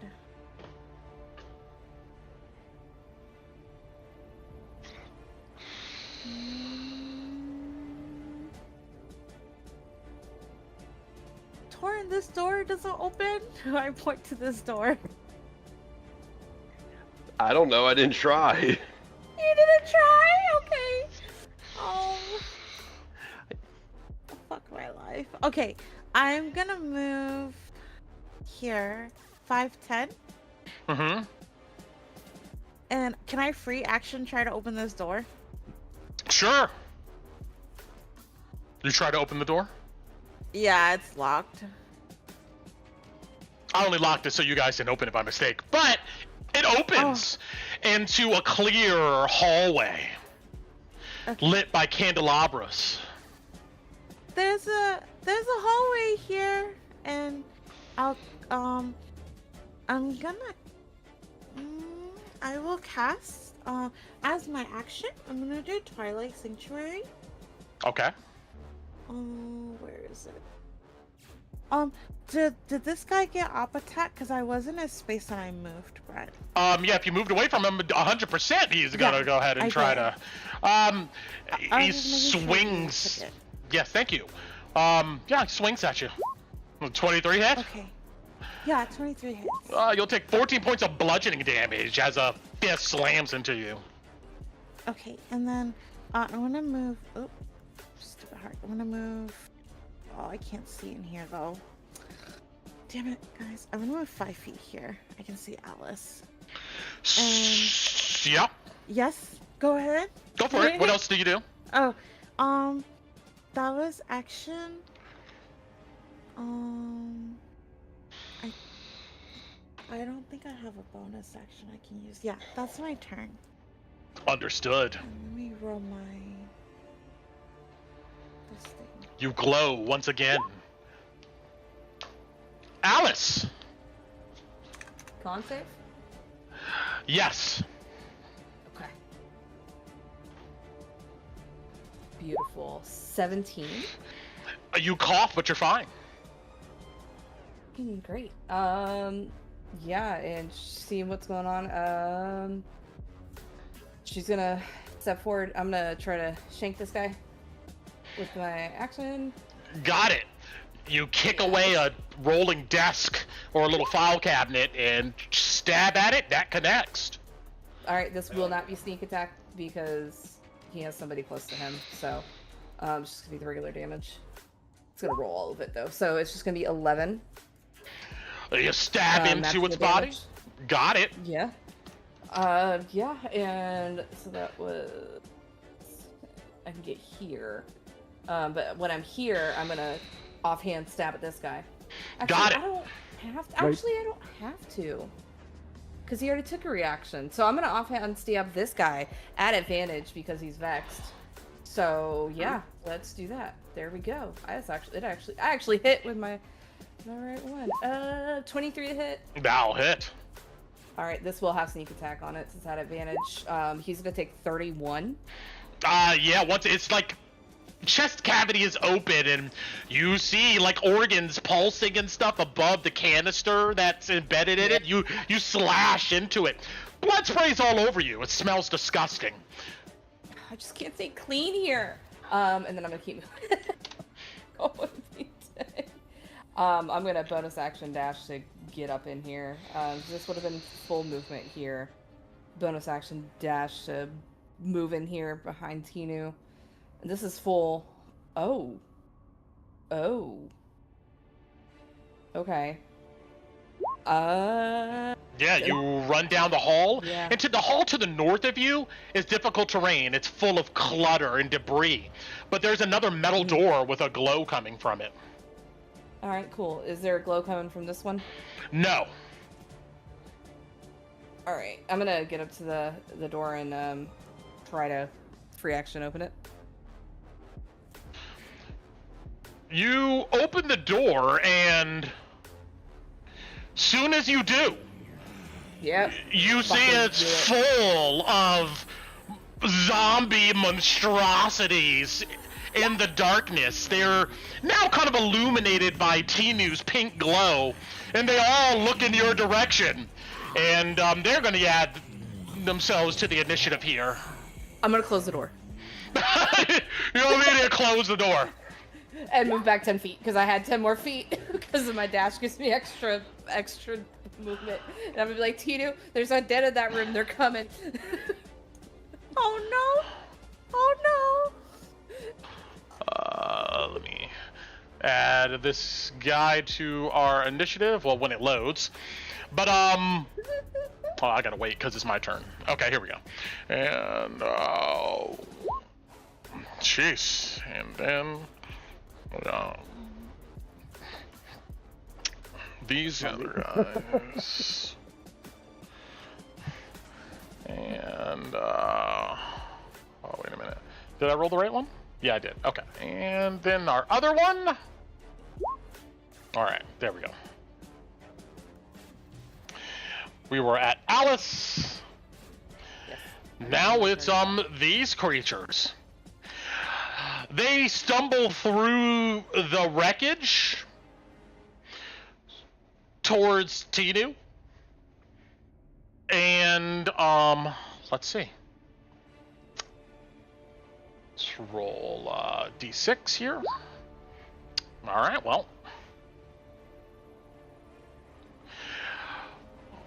It raises its hands above its head, Tinu, and it tries to slam you twice. Does a 16 connect? no! Yeah, it does. Then from the canister in its chest, it kind of burps and rumbles and belches out a glob of chemicals in your direction. It will roll this at disadvantage. That will miss. But you will take from the slams, yikes, total of 30 points of bludgeoning damage. Those are attack rolls. Oh, those are. I'm sorry. I was. Thank you. I was like, holy shit. Oh Okay. my Thank you so much. There we go. Okay. 6. Hey, there we go. That's better. 23 points of bludgeoning damage. Okay. That's a bit worried. You still could have rolled those totals. True. Appreciate your roll. This other one that's standing here amongst the wreckage. Let's roll a d6. Okay. It stumbles up to Loey and pretty much do the same drill. It tries to batter you. 25, 13. No miss. Before it moves up closer, it will do its glob attack first to not get disadvantage. 25 should connect. That'll hit. And you will take 15 points of, roll me a d6. Look, the lady tonight. 5. Of a poison. All right. Found the right number. And for the slam attacks, let's roll the right damage for that. For one of them, you'll take 12 points of bludgeoning as it batters itself against you after splurging you with this liquid stuff. That's its turn. Alice, the door bursts open, slamming against the wall. And you see what looks to be piles of... Let's go to... here we go. Of limbs of various creatures. Pincers, ogres, humanoids, goblins. Just a mass of limbs that shamble and crawl under fingers and roll across the floor. This swarm of zombie limbs goes 5, 10, 15, 20 into your space. Yeah, make a move 20 feet.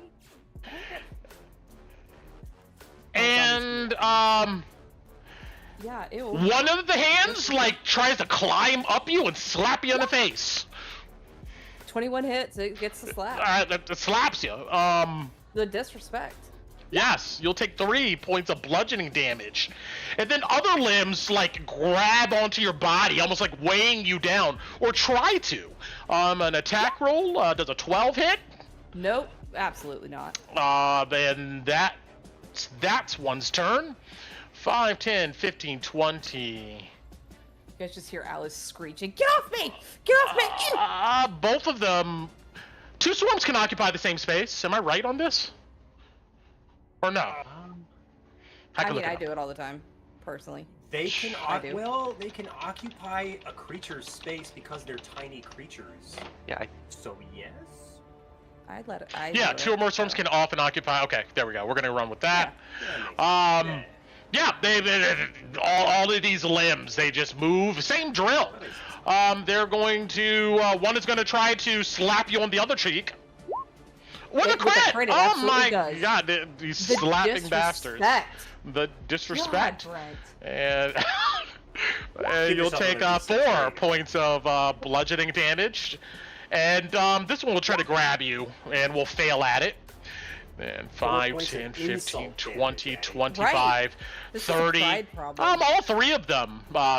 Same drill. They all... just a mass of this stuff. Yes, 30 feet of movement. They... this one does not... It tries to punch you in the nose, but you're able to bat it away.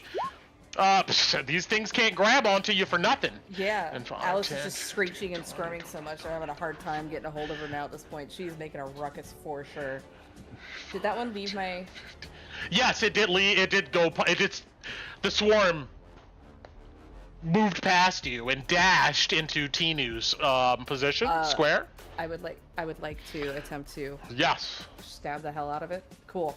But I have to do it with my main hand for opportunity attacks. Nope, I'm too busy getting slapped. Yes, one of these, a goblin hand, like, grabs your wrist and makes you go off balance. That's their turn. Moving on to Ron.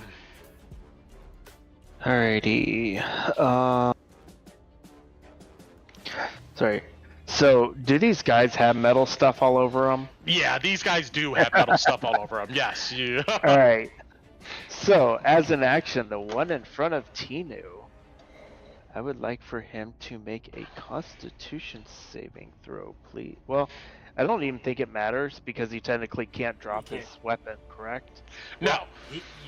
He can't take off his body. He'd rip himself apart to do it. So, yeah, it's only the Constitution save is to drop the object. Gotcha. So he is going to take 2d8 fire damage. So it has disadvantage on attack rolls and ability checks until the start of your next turn. Then after Correct. that, it does not. Got it. And if I use my bonus action to reignite it, it does the same Correct. thing. Understood. So, but since this is my action, so let's go ahead and roll this crappy roll of 6 damage. Metal components heat up on its. Oh, that one. I gotcha. Yep.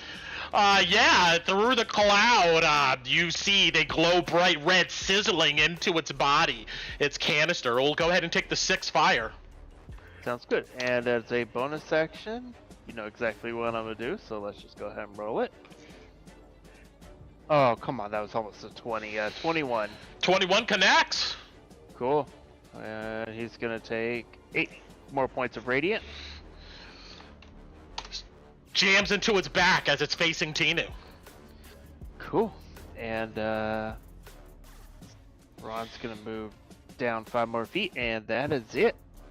Got it. Oh yeah. At the start of your turn, I do need you to roll me that Constitution save. Yeah. And you would get advantage for this. Ron's outside of it. Well, he just moved south. He was in it. Yeah, I was in it right here, so I guess that doesn't count. So, okay, what's... Oh, you can roll advantage for me, holding your breath. Okay, cool. Let's do it again.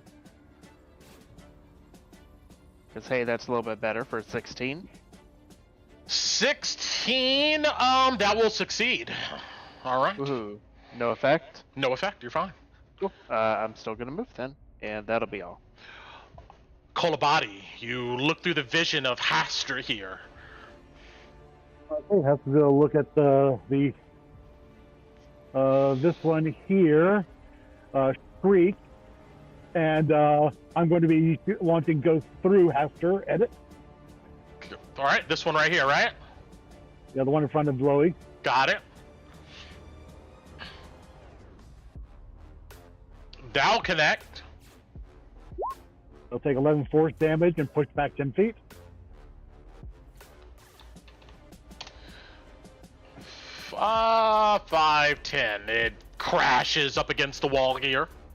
And I think a 10 is going to miss on the second. Yes, it plinks off of its body. Okay.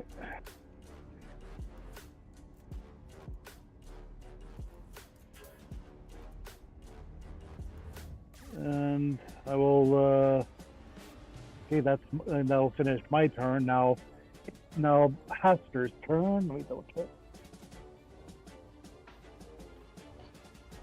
You can like cast spells through the ghost too. Yes, because I did a Gates of Two Minds before I That's went sick. through the wall. Sick. Yes, it is they very much improved that ability in 2024. All right, Haster. Okay.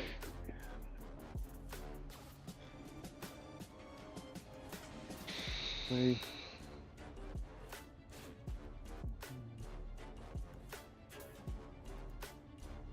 Gonna move 5 and 20 feet to there, and it's going to reach out and 17. Reaction to cast Banish? No, I'm joking. 17 connects, Oh my yes.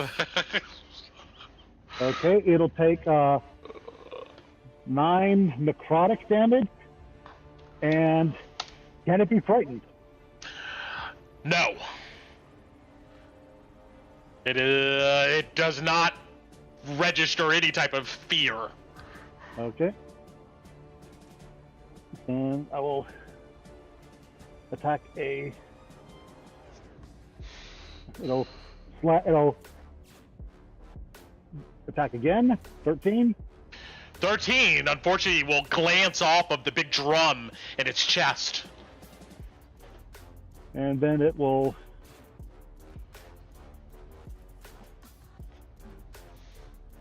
It'll move back. So if it makes an attack opportunity, you can make it. I believe they already used their attack of opportunity, so it Raster just quickly dashes back, just sliding through, filtering through all of the objects in this room. Anything else? And that'll be both our turns. All right. We are at 12 midnight on the nose, and we'll pick up next time with this battle. And see how it turns out. As you guys seem to be pinned down here with the gas of Cloudkill, zombies coming out, and these two strange creatures. I can't wait to open another door and see what's behind it. I'm just saying. What? Wait a minute. A Dracolich? Where did that come from? Hold on a minute. Look, Gorgon, what are you doing down here? Oh, don't worry, guys. I'm just here to make sure you have a good time. Theodore Drexel is Theodore. Marshall's down here. Plot twist. Yeah, he's like, what's up? How y'all doing? He could die too. Orion's body. Orion's down here. Yeah, plot twist. Now that actually would be a real twist. That would actually be a real plot twist. Like, well, I can't do it now because it wasn't. You already came up with it, so I didn't think about that. But I don't even know how. No, that's way downstream by now. oh, so. okay. Because if you guys remember, Blackjack Mel said that they collected his body. So Yeah, the Minotaur on the thing carried it off. Yeah. yeah, In in retrospect, the water. it's probably yeah. why, which is probably why they knew immediately to blame us for it. All right, but I'm gonna go ahead and end the stream here. Catch you next time. Goodbye. All right.